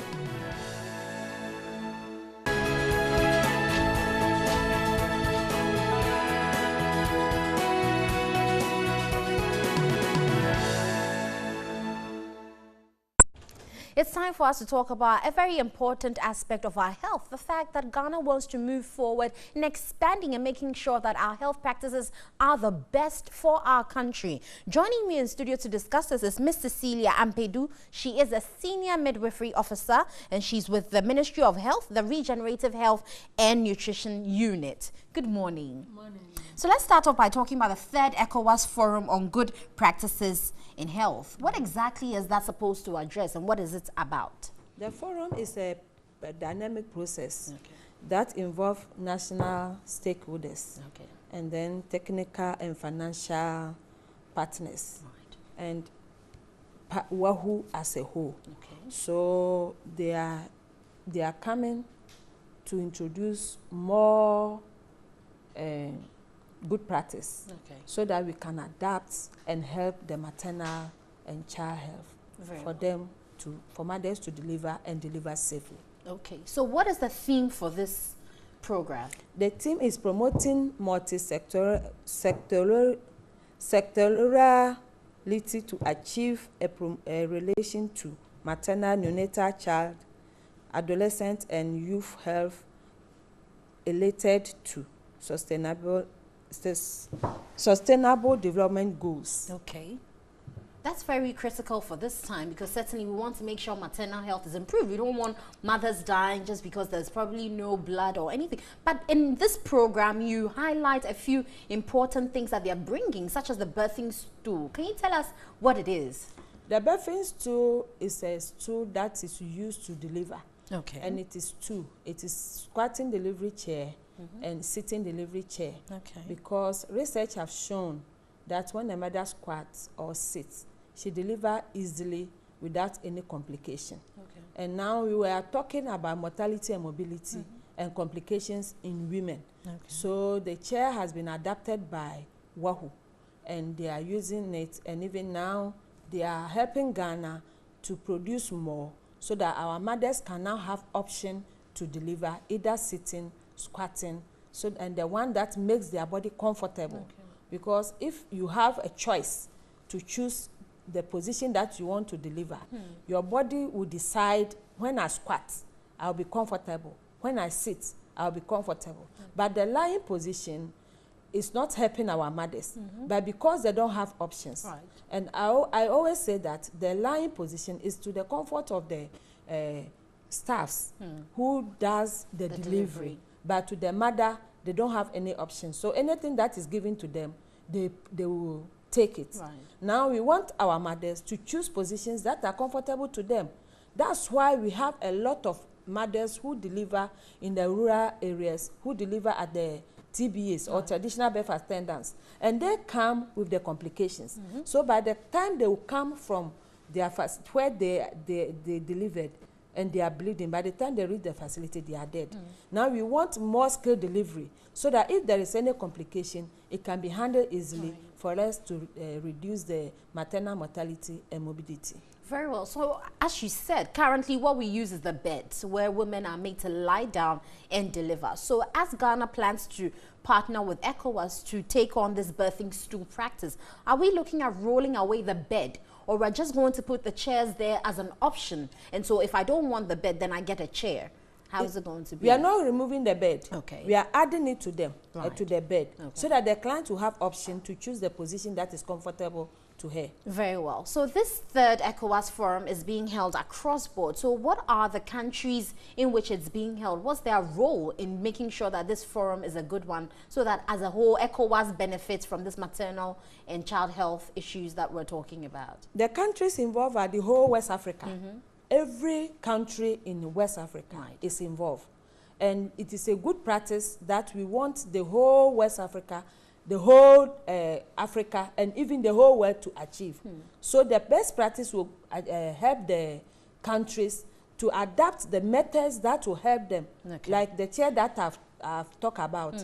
When they adapt it and they start practicing, it will help in reducing the maternal mortality that we are talking about. Very well. So as they're bringing it to Ghana for us, what is our role in this forum? What are we expected to do? Our role is to learn more about the good practice that they are bringing, so that at the end of the day, we can add it to what we have in our country. Very well. So tell us about the forum. Who can attend and where is it taking place? It is taking place at Alisa Hotel. And the date is 23rd to 25th. And the people who can attend are the health directorate, the reproductive health, the traditional medicine group, and then we have a lot of people involved, and the ministry or who is inviting all the stakeholders, the private hospitals, the NGOs, and a lot of people are coming to participate so that they too can come and learn the good practice for them to go and use in their facilities. Very well. Are we paying to get there, or is it a free program? Oh, it is a free program. Yes. So everyone can be there. Everyone who wants to learn something about health can be there. Yes. Very well. I'd like to say a very big thank you to you, Ms. Cecilia Ampedu. She's a senior midwifery officer. She's with the Regenerative Health and Nutritional Unit of Ministry of Health. And we have been talking about the third ECOWAS forum that will be discussing good practices in health. Certainly, I'm sure you must be interested about that, because she's saying that from research, we have seen that lying down position for delivery may not really be the only option. And so they're broadening the options by introducing a birthing stool that will give our mothers that other alternative. If they want to squat, they can feel free to do so in the hospital, and certainly the complications that arise after will be dealt with. On that note, we'll take a break here. We have more for you here on Newday. Stay with us.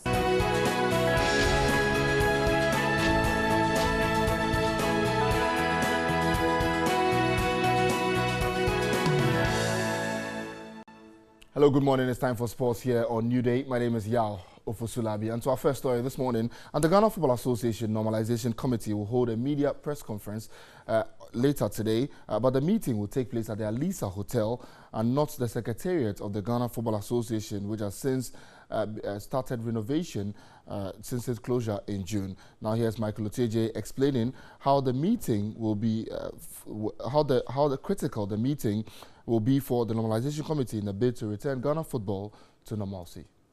The Normalization Committee for Ghana Football has been in charge of running affairs for about a month, but tomorrow, Wednesday, will be the first time they come face to face with the Ghana media. The gathering is supposed to provide all of us a sense of what their plans are for Ghana football, but there will be pertinent questions that Dr. Kofi Amwa, Lucy Quist, as well as Nao Dofole will have to answer. Key amongst them, of course, what would they do with the Ghana Premier League? Also prime on the agenda will be whether Ghana will have any any participation at all in next year's Pan-African Club competitions. I reckon as well there will be questions about whether that 6-month duration at the end of March will go beyond that period. And then there will be major questions about the status of some officials of the Football Association, including 2 deputy general secretaries, Isaac Kado and Ibrahim Sanidara, who still carry the title, but who effectively don't do much for the normalization committee. So those will be key questions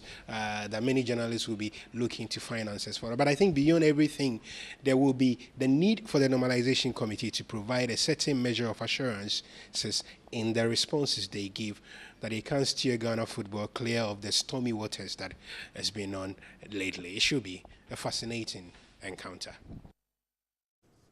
Also, as editor of sports here at TV3, Michael Oteje with that report there. But some more stories this morning. And the 2018 Africa Women's Cup of Nations is gathering momentum with a month to the start of the tournament. And a 7-member inspection team led by CAF's Deputy General Secretary Tony Bafo inspected the Cape Coast Stadium to confirm its readiness to host the tournament. The team checked the quality of the pitch at the stadium, the dressing rooms, the washrooms, the conference rooms, and the media box. Now, Ghana has always maintained its readiness to host the tournament slated for November 17th to the 7th of December.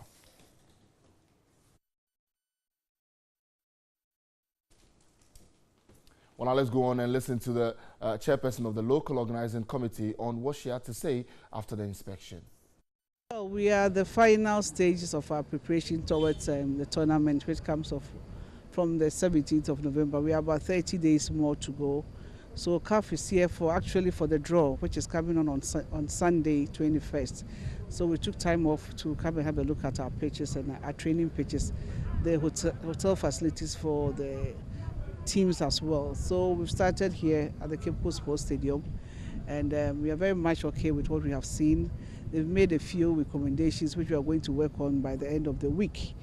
We'll be going to the other training pitches and visit other hotel facilities. So far, so good. They are very much okay and impressed with how far we've come with the recommendations they sent to us some time back. Definitely, you will not get it 100% before the match, but I believe we've gone beyond 90%, so we'll fill up the 10%. So let me take this opportunity once again to assure Ghanaians that yes, we can, the women can, and we are ready for the tournament. I have started feeling the excitement already, and I like the zeal with which people are following up on us now. We've rolled out all our publicity now. We've mounted our billboards. We are airing jingles. We'll start running our commercials. We'll have a documentary on the team itself, how far they've come up to this level. So far, so good. We're also preparing for the opening and the closing ceremony. I think we are okay for now. Finally, before you go, we've seen improvement at Accra Sports Stadium, but are you okay with the inspection here yourself? Yes, I'm very much okay with the inspection, just that we still have, I told you that we still have about 10% to fill in. We need to fix a few things. You know, the electrical equipment, you need time to have them all fixed and tested and, you know, have it done well. So that's what we are working on. They've started with the painting. Hopefully by the end of the week, they will be done with the painting so that we can also fix the other equipment. So I'm impressed and I'm okay. And I can say that we are indeed ready for the tournament. All right, thank you. Well, that's Honorable Frida Prempeh there, who's the chairperson of the local organizing committee, speaking to my colleague Nana Ikeamankwa at the Cape Coast Stadium yesterday. But some more stories. And on Tuesday, Madagascar beat Equatorial Guinea by 1-0 to qualify for the African Cup of Nations and become the first country to do that. Now, a goal from Injiva Rakoto Hari Malala made sure that Madagascar, in the first half of the game, will give them a home victory and clinch their historical qualification to the 2019 Africa Cup of Nations. The Indian Ocean Islanders also became the first team to qualify for the tournament, apart from host Cameroon. Now, with 10 points in Group A, Madagascar are guaranteed a berth in Cameroon, even if they lose their remaining 2 matches. Now, Senegal also qualified after beating Sudan, and Tunisia qualified with Egypt as well. So now 5 countries have qualified: Tunisia, Egypt, Madagascar, Senegal, and host nation Cameroon.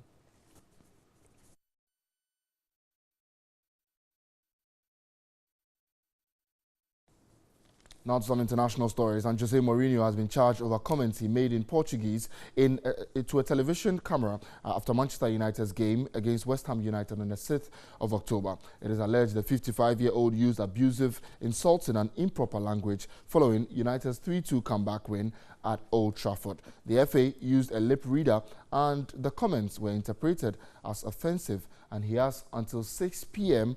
on the 19th of October to respond to the FA charge. So there's a likelihood that there will be no Jose Mourinho on the touchline when Manchester United face Chelsea on the 20th of October.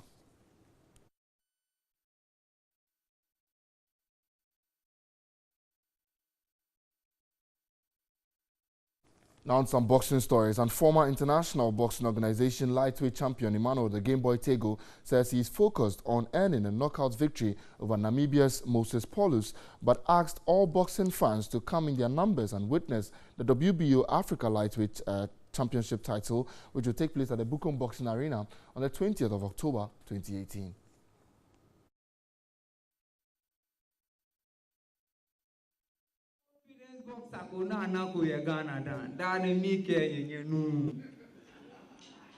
Mini only confidence boxer yanya wo my Ghana opie ni yo de bia me ka monte e ti say Game Boy adwane room me promise him apart from me da nyame ase no me da baby jet ni nua ba for jan ni G unit ase a opie ni yo.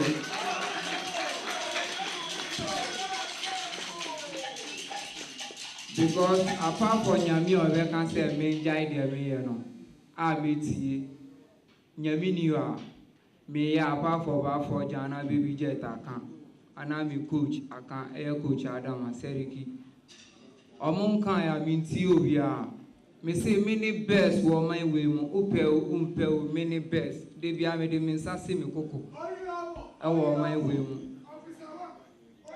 one the American trail say. Also, we heard from Emmanuel the Game Boy Tego. Now let's go and hear from the Namibian challenger, Moses Paulus, who will fight Emmanuel the Game Boy Tego on Saturday. First of all, I want to thank God. I want to thank everybody who's coming here.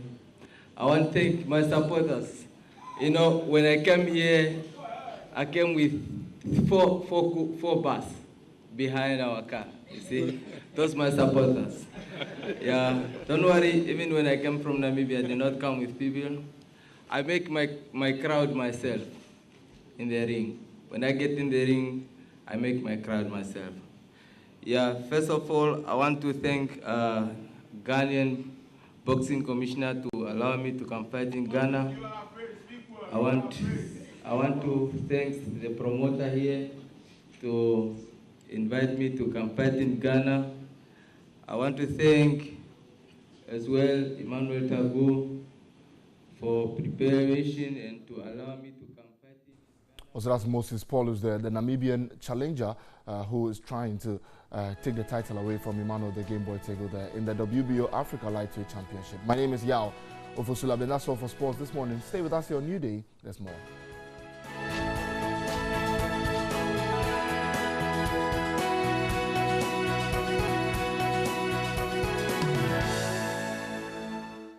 Well, I'm joined this morning by the award-winning journalist here with us, Alfred Okante. He's also the head for the business desk here at Media General. He's going to be telling us about a very important program we are organizing for you. Good morning, Alfred. Morning to you, Nanama. How are you? I'm well, thank you. I hope you're well too. I'm doing great. Great. So let's talk about Ponzi schemes and the fact that it's hitting us hard and what Media General plans to throw out there for viewers to be able to benefit. Absolutely. Thank you so much. And good morning to our viewers as always. We decided to put this forum together because the Ponzi scheme conversation is not something that we are just having. It's something we've been talking about over the years. Over the last, if I recall, 20 years and over, we've had a number of Ponzi schemes that have come and Ghanaians have fallen victim to it. That certainly means that even if we're doing something about it, we're not doing enough. Right. And that is, even if we've done something, it means that we may not be doing the right thing or taking the right approach. And it could possibly be that we are not even doing anything about it at all. That's why it keeps happening over and over again. And so we thought that putting just a day aside, bringing the right speakers who would give the right knowledge to address the issue is important, because we are in a knowledge and information age. Right. Okay, so providing the right knowledge to bridge that information gap is a focus for this particular forum, where we provide the needed financial literacy, you know, to viewers and listeners who may not even be able to make it to the executive theater. So it's something that's a key, it's opportune, and it's a time like this where, you know, we may not make clear reference to any particular scheme, but there are a lot of Ponzi schemes in this country. And even though some of them have been heard, others are not known. But so long as you are promising people huge interest on their monies, some people will be quiet and be enjoying it. But then eventually it will just bust, and then we all feel the pinch of it. So information is important. We believe that if we give out that information, that if you see these characteristics of a particular financial scheme, be careful. It would be a Ponzi scheme. You may enjoy the benefits maybe in a year, 2, max 3 years, but then the loss will be big. You know, so that is the focus for this program tomorrow morning at 8 a.m. Very well. You spoke about the speakers, well-selected speakers who definitely are timely for this kind of talk. So we want to know who are going to be there tomorrow. Yes, so we're hopeful to be joined by the Governor of the Bank of Ghana, Dr. Ernest Adis. The reason is that they are the regulators in the financial space, and so we want to find out from them, from the regulatory perspective, what is being done to ensure that we put measures in place to identify Ponzi schemes in the country and be able to deal with it. Remember, the United States suffered this, you know, and then after the arrest of one of the biggest Ponzi schemes in history, the Securities and Exchange Commission of the United States put measures in place. It's about a 13-point measure that they put in place to be able to deal with, at least identify and deal with. It's very difficult, you know, to deal with Ponzi schemes. So, but when you get the right approach and you get the right regulatory measure, you'll be able to deal with it. So we have Bank of Ghana, we have the Securities and Exchange Commission also represented there, and then we also have lawyer Asan Koma, who is very widely respected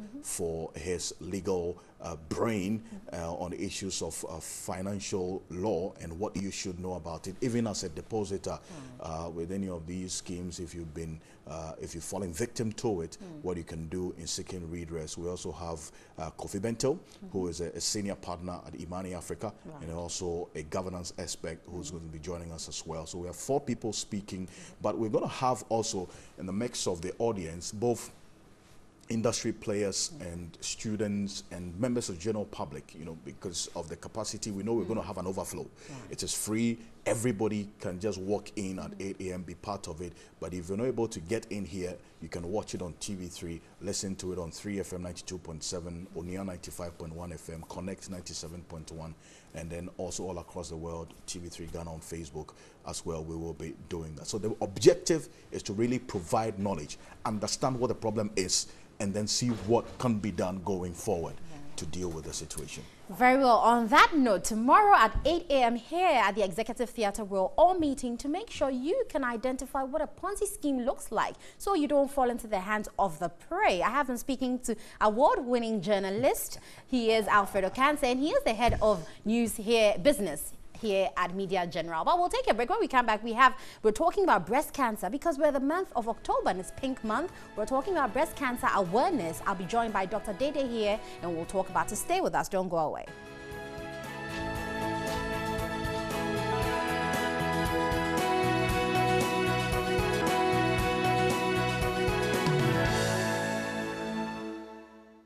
Welcome back. It's time for us to talk about the breast. And joining me in studio is Dr. Florence Dede. She is a general surgeon with a breast unit of Kolebu Teaching Hospital. And I must say she was my teacher in school. Good morning, Dr. Dede. Good morning. So let's start off by talking about the breast cancer myths, the things that scare people and prevent them from coming to hospital early.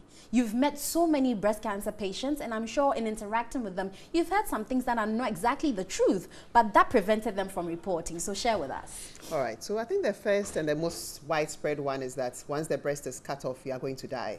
I'm sure you know that, or people know that taking off the breast is one of the treatment options for breast cancer.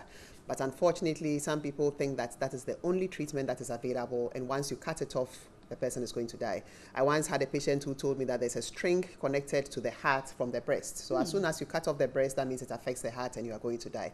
People think within 2-3 years, once your breast is cut off, you die. But we know people who've even had both breasts cut off in 11, 20, 30, 40 years after. So unfortunately, that myth prevents people from coming to hospital and from accepting treatment. Another is that people think that chemotherapy and radiotherapy are poisonous. They said they are poisons that actually poison your whole system and kill you. But these are actually proven treatments for breast cancer that work. People think that breast cancer is painful. It's partly true, but breast cancer to start with is not painful. So unfortunately, when people see a lump, they don't want to come to hospital early because it's not painful. And breast cancer usually would start with a painless lump. So when people are waiting for, or because people are waiting for pain, they tend to report rather late. Generally in Ghana also, we see that when you have a boil, it shouldn't be touched with a knife. Breast cancer is not a boil per se, but at times it presents, or very often it presents with a lump or a swelling. And some people, because they think it's a lump and because they think it's a boil, do not want to come to hospital. Or even when they come and they say, we tell them we have to take a bit of it or we have to do some surgery, they say, no, you shouldn't touch it with a knife. So these are some of the very common myths we have about breast cancer, especially relating to how it presents and the treatment. And for some people, I've also heard that the fear is once you have breast cancer in one breast, it automatically will spread to the other. Is that true? Oh, that's not true at all. So once you have it in one breast, yes, there is a risk, a slight risk that you could have it in the other breast, but it doesn't mean automatically it will spread to the other side. Very well. So you mentioned some of the things that we do in treating breast cancer, and I'm very happy that we're going to talk about it because for most people, all they've heard is either chemotherapy or radiotherapy, and to them, like you said, it's poisonous. But walk us through the treatment options and really what goes into it so people can understand that it's not as poisonous as they think it is. All right. So there are different modalities for breast cancer treatment. Generally, we have surgery, we have chemotherapy, and chemotherapy is just drugs that are given to cancer patients. We have radiotherapy, which involves the use of radiation. So it's just like taking an X-ray to treat the breast or other areas. We have hormonal therapy, which are also drugs that work against the hormones in the body because hormones can have some effect on breast cancer. And then lastly, we have what we call immunotherapy, which are specifically targeted to certain aspects of different types of cancers. So let's start with surgery. Most people know about mastectomy, which is taking off the breast. Okay. But that is actually not the only option, surgical option we have. Okay. If the cancer is found early or if the cancer is very small, then we can actually take out just the lump and leave the breast. So there are many people who have had that done. We just take out the lump, we leave the rest of the breast, and we continue with the other treatments. So really, I want to emphasize that taking off the breast is not the only option, although at times it is necessary to do that. And taking off the breast does not kill you. Taking off the breast rather could help to preserve your life. Having said that, there's also plastic surgery. So in Korle Bu, we work with the plastic surgeons very closely. For those who are so averse to having their breast taken off, they can actually have a new one built for them, either with an implant or with reconstruction. So after the surgery, we can either do it at the same sitting or it can be done much later. So that's when it comes to surgery. And some people are also afraid of just the fact that they are going through surgery. But really, surgery these days is very safe. A lot of preparation goes into it. We kind of check you out, we send you to anesthesia, they make sure that everything is fine. So I always tell patients, if we think that the surgery is so dangerous that you will not survive it, we will not even offer it. Right. So we go through a lot of checks to make sure that you are safe, surgery is going to be safe. So really, the surgery itself is not likely to kill you at all. That risk is very, very low, but rather it's going to preserve your life. All right, then after surgery, some people will start with surgery, others will start with chemotherapy, depending on how the disease is. And chemotherapy is basically drugs that we give to cancer patients. There's a lot of fear about chemotherapy because unfortunately it comes with quite a few side effects. The common ones people know about are the fact that the woman can lose her hair, there's a bit of nausea, vomiting, a bit of weakness and all that. But the good thing is that we know these side effects and there are certain things that we can do to help to prevent or to minimize some of the side effects. And then beyond that, actually it works. So as much as you may have a few side effects from it, when we used to take chloroquine, people used to itch and all those things, but we took it because that was what treated the disease. Right. So I would like to say that people should think about the good it does and not just focus on the negative aspects of it. It has some negative aspects, but the good it does far outweighs the risk or the negative things. And usually those negative things are just for a short period. It's for the period of the chemo. Even the hair grows back when you finish the chemotherapy. Yes, and then there's also radiotherapy, which are X-rays that are given, or radiation, which is given to treat the breast. If we don't take off the breast during surgery and we take out the lump and we leave the breast there, we need to give radiotherapy because that helps to prevent it from coming back. At times, even when we've taken the whole breast off, we still need radiotherapy to add to the treatment to prevent it from coming back. So that's basically radiotherapy. And that's actually, I would say, a lot milder even than chemotherapy. It's just that it's a bit tiring because you have to go every day, Monday to Friday, for about 4 to 6 weeks. So you feel a bit tired. But the treatment itself is rather short and really very effective. But Dr. Dede, before you continue, concerning radiotherapy, there was a viewer who mentioned to me that her fear was the fact that every time she was pregnant and she was going near, an X-ray machine, she was told it's not safe for women, it's not safe for pregnant women. So how then is it that in treatment would apply the same thing, particularly when it comes to women? Wouldn't it affect the other organs as well? Well, so when it comes to radiotherapy, once again, a lot of measurements are done. So the rays are actually specifically directed to the area which has to be treated. And with technology, improving technology, the radiation that goes to the other areas is really very limited. So it is specifically focused and it works in a particular area. Yes, when you are pregnant, we will not give you radiotherapy. And that's because in pregnancy, you have a baby who is forming. There are cells that are dividing. So at that stage of life, we cannot give you radiotherapy. But for grown people, radiotherapy to an area where you have a problem is very good and it's safe. Yes, and so beyond radiotherapy, we also have hormonal therapy.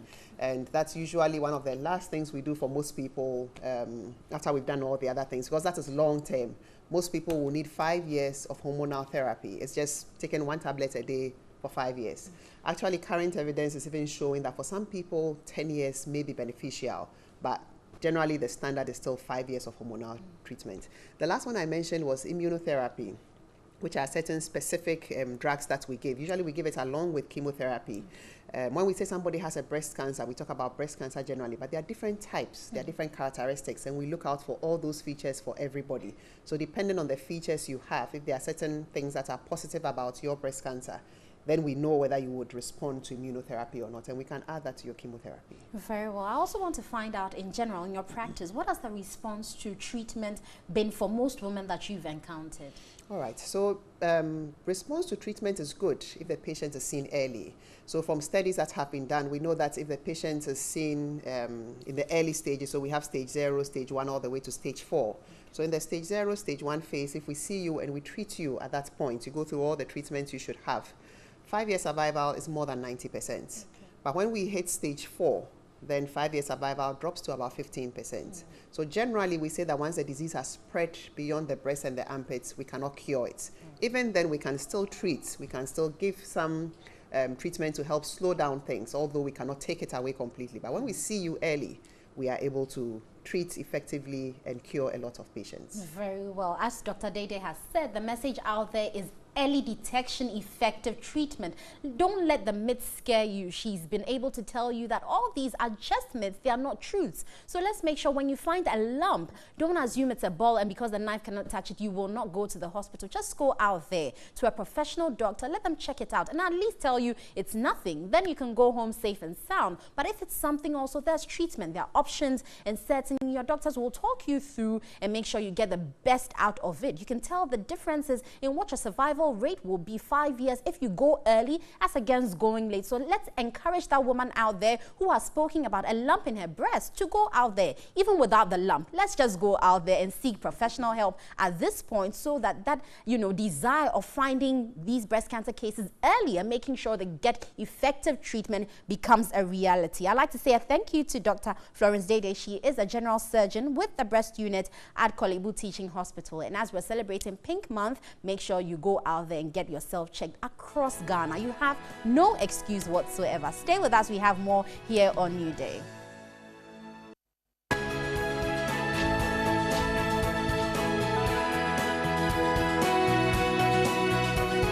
All right, so you're reminded tomorrow Thursday, we're going to gather at the Media General Economic Dialogue Series. We're gathering at the TV3 Executive Theatre. We're talking about Ponzi schemes and how to save you and yours from that. The Governor of the Bank of Ghana, Dr. Addison, will be here. The Director General of the Securities and Exchange Commission, Dr. Ogbami Tete, will be here as well. And also, we'll have Kofi Bentel and Ace Ankoma, an investment lawyer par excellence, will be here to have the conversation. So make it tomorrow. It's not today. It is tomorrow. The big conversation is happening tomorrow on Ponzi schemes, how to save you from it. And we'll bring a historical antecedent to it. We'll tell you what the situation is. And we'll tell you how to make progress, you know, and to be safe and secure. But Tilapia certainly has something for us.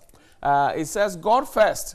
That's what it is. It looks like what looks like the President of the Republic. Well, it says God first. The CD is on the floor, and it looks like more like the President is walking through the wilderness because it's rocky on the sides. The CD is on the floor, screaming. One district, one factory has a broken arm, is bandaged or is bruised, I must say. Unemployment is up there in the rocks somewhere with tattered pants, and has a calabash begging for alms. But this directional sign is leading towards the National Cathedral. The President seems to have a bag of dollars. Is that a Bible or his diary? I don't know. Tilapia should be able to explain. And it says God first. Well, God first, yes. We need to pay attention. God certainly first. So that's Tilapia's animation. Maybe we'll take a look at this one as well. Bedroom commando fires bullet. That's it. And the news making rounds, I'm sure you heard about it, where we're told that artist manager Rough Town Records Bullet is out there in bed with what do you call it, Wendy Shea, the latest discovery, and it says, well, he's squeezing your tomatoes, Abi. The lady who recorded the sound and pulling the leg, and Bullet is holding on firmly to the arm of Wendy Shea. Says, well, I'm just sleeping, and you can see the sound system is an old one, blasting out bedroom commando, fire, baby, fire. Tilapia is a bad boy. But some say this is domestication. You eat what you grow, don't you? Well, after this, take a look at this song. When we return, the Evergreen Prior Group is in the house, and we'll have a conversation with them. Enjoy.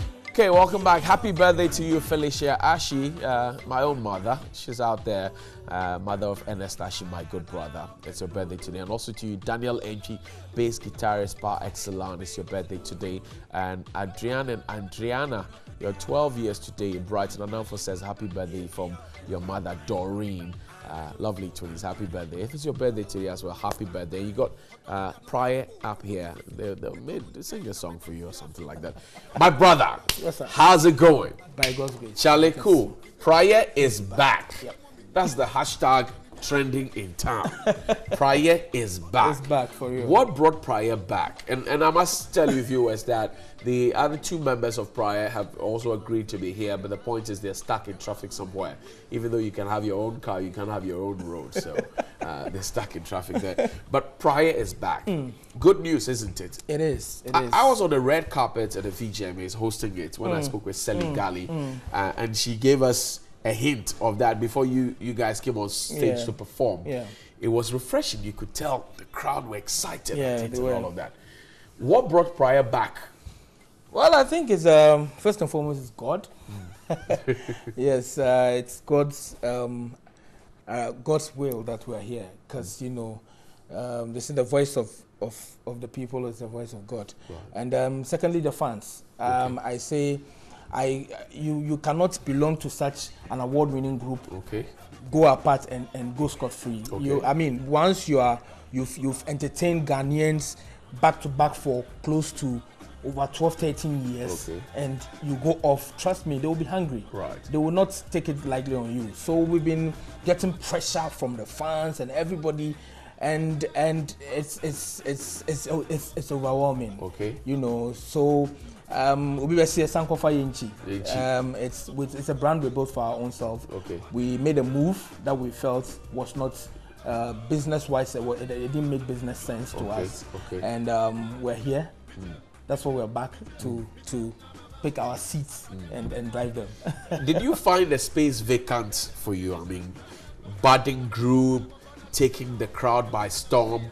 When you left and you came, did you find a void there for you to fill?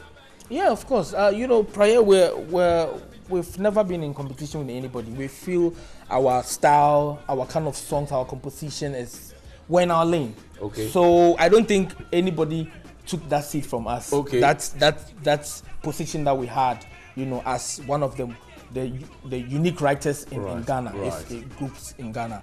And so we're just here. I feel like we've gone to the breakup, even though it was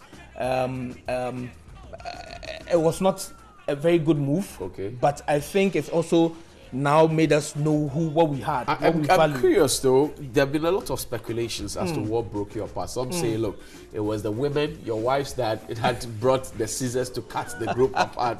Some say it was money. Some said, look, egos were flying up high. What is it? What broke Pride apart? I don't because you had everything going for you. Yes, we had.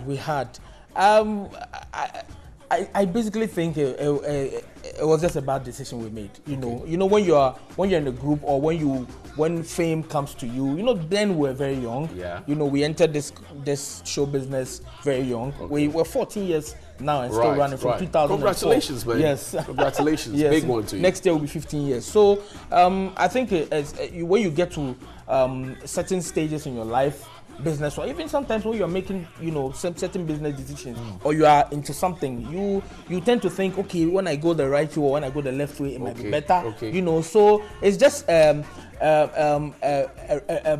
very negative. It's not negative. It was just a bad move we made, and we felt we've come to a realization it's wrong, business-wise, and to our fans. We've not been fair to our fans, and we feel like have you apologized to your fans? Yes, we have on many platforms, several platforms. We've been able to, you know, let them know, and we are grateful to them how they've stuck with us, because since we came back 3 days ago, we've started our campaign. We've released 3 songs, and trust me, the response has been overwhelming. I didn't even know Ghanaians loved us this much. So you were starving Ghanaians? Yes, trust me. I didn't know. We didn't know this is how big, you know, or how valuable we are to Ghanaians, you know, our fans. And, you know, we didn't know we were doing something wrong by staying apart. Let's talk about the songs that have come up from prior. You know, the old tracks, hits upon hits upon hits upon hits upon hits. Let's talk about the new ones that you have brought up. How long did it take for you to patch up and put the songs together? You know, there's a reason for us dropping 3 songs. Somebody may ask, because a lot of people are asking. Yes, people are dropping singles. Yes, singles. You know, prior from the onset, we've not even dropped 2 songs before. We always go either 3 or 4. You know, because we have too many songs in our, you know, in our bank, our music bank to give to our fans. Okay. And you know, the break has been very long since we introduced we announced our comeback on the Ghana Music Awards stage. It's been over 4 months now, and people have been buzzing us, asking, "Are you not coming? Is this for real?" and all. And only for you to come and drop just 1 song, I don't think it will be enough for them. So we put in 3 songs, and those 3 songs are 3 different genres. We put in something there. You know, we always drop something for the ladies. Most times we do songs for Angelina Kometo, Debbie, and all. So we wanted to feed them, you know, tackle all the genres, and make sure we satisfy everybody.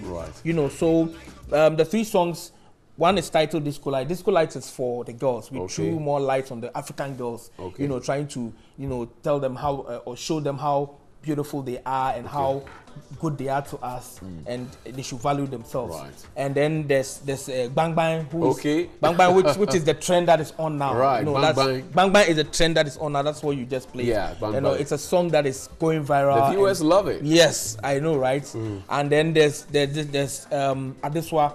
Adeswa is targeted at the oldies. You know, it's a typical indigenous high life Yamponsan kind of, you know, and then we added our own, you know, flavor to it. So there's something in there for everybody, and we call it the Christmas package. Christmas package. These 3 songs, trust me, they'll be the jam for Christmas. For Christmas, all 3 of them. Choir Master is the melodist. You are the rap god, and then my other Tintin brother. is actually a rap. Tintin is a rap god, and you are the mix of both. Yes.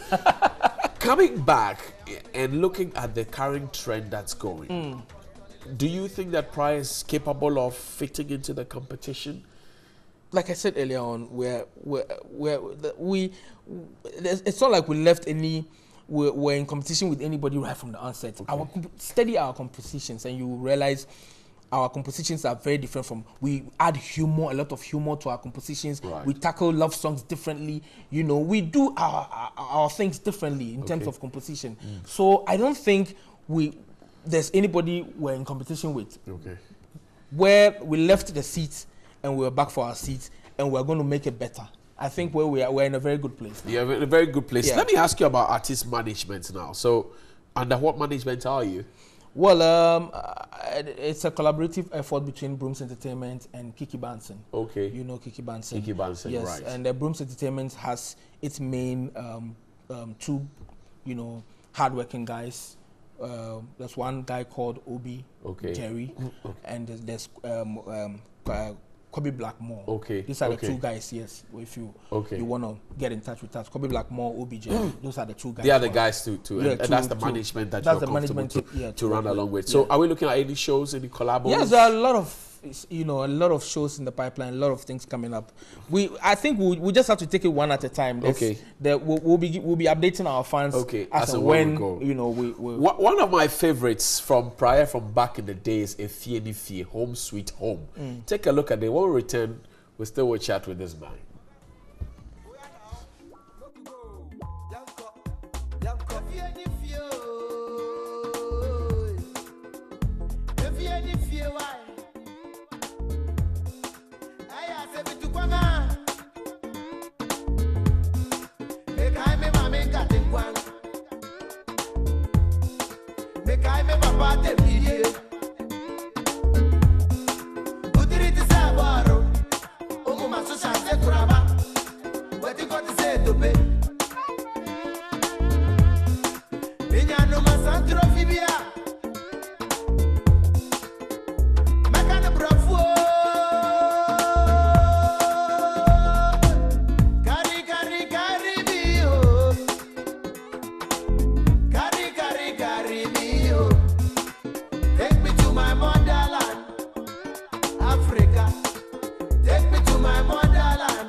Was that you I saw in the video? Charlie, God do some. Yeah, Charlie, God do some. God do some. Man, that was you? Yeah, so. Man. But I like something about Pryor. The fact that, look, even though that was not your rap, you were able to rap it after many years. Yes, because what does it? How do you do that? Yeah, because we have a very unique way of writing our songs. You know, we used to stay in the same house back then. You know, the Nest Cafe gave us a home then. And so we do all our compositions together. When we are writing our songs, we actually, after writing after we get the main chorus, there's always a team, Sahindri. We sit down together. Okay. We each other. We play. We actually sing our songs, our verses to each other, and then we do all the corrections, the in and out of it, and then we make sure we put it out there. There's a matter that's trending, conversation about Wendy Shea bullets in an amorous relationship, and they were caught up and all of that. Some say that's domestication. He's eating what he's growing and all of that. What do you think about it? Is it true that male managers would have something to do with their female artists? Not that I know of. I don't think I don't know what exactly is happening there because I don't know the details of it. It's alleged. Okay, alleged. Actually, it's not. I mean, we don't have the full facts. Yes, fact that it's for real. It's a story that has popped up from nowhere, and so I don't think. But if it is true, would you be disappointed? Would you be surprised? Or would you be happy? 3 options: disappointed, surprised, happy. What would it be for you? I'll be quite shocked. Shocked? Yes. Or you won't pick any of my options? No. I'll be quite shocked, not disappointed. I mean, I think both of them are all single. Okay. They are not dating from what I know. Okay. You know, so if they choose to, you know, engage themselves in any relationship. Is it healthy for an artist manager to be dating the artist? Personally, I don't think it's healthy. Okay. You know, it takes something away from business. Okay. You know, you can't add business. You can't join the two. The mistress and the business must be separate. Yes, business and pleasure doesn't. I see. Prior, good to have you back, and happy birthday to you, Daniel Entry. Happy birthday, Adrian and Adriana, and to you, Felicity Ashi.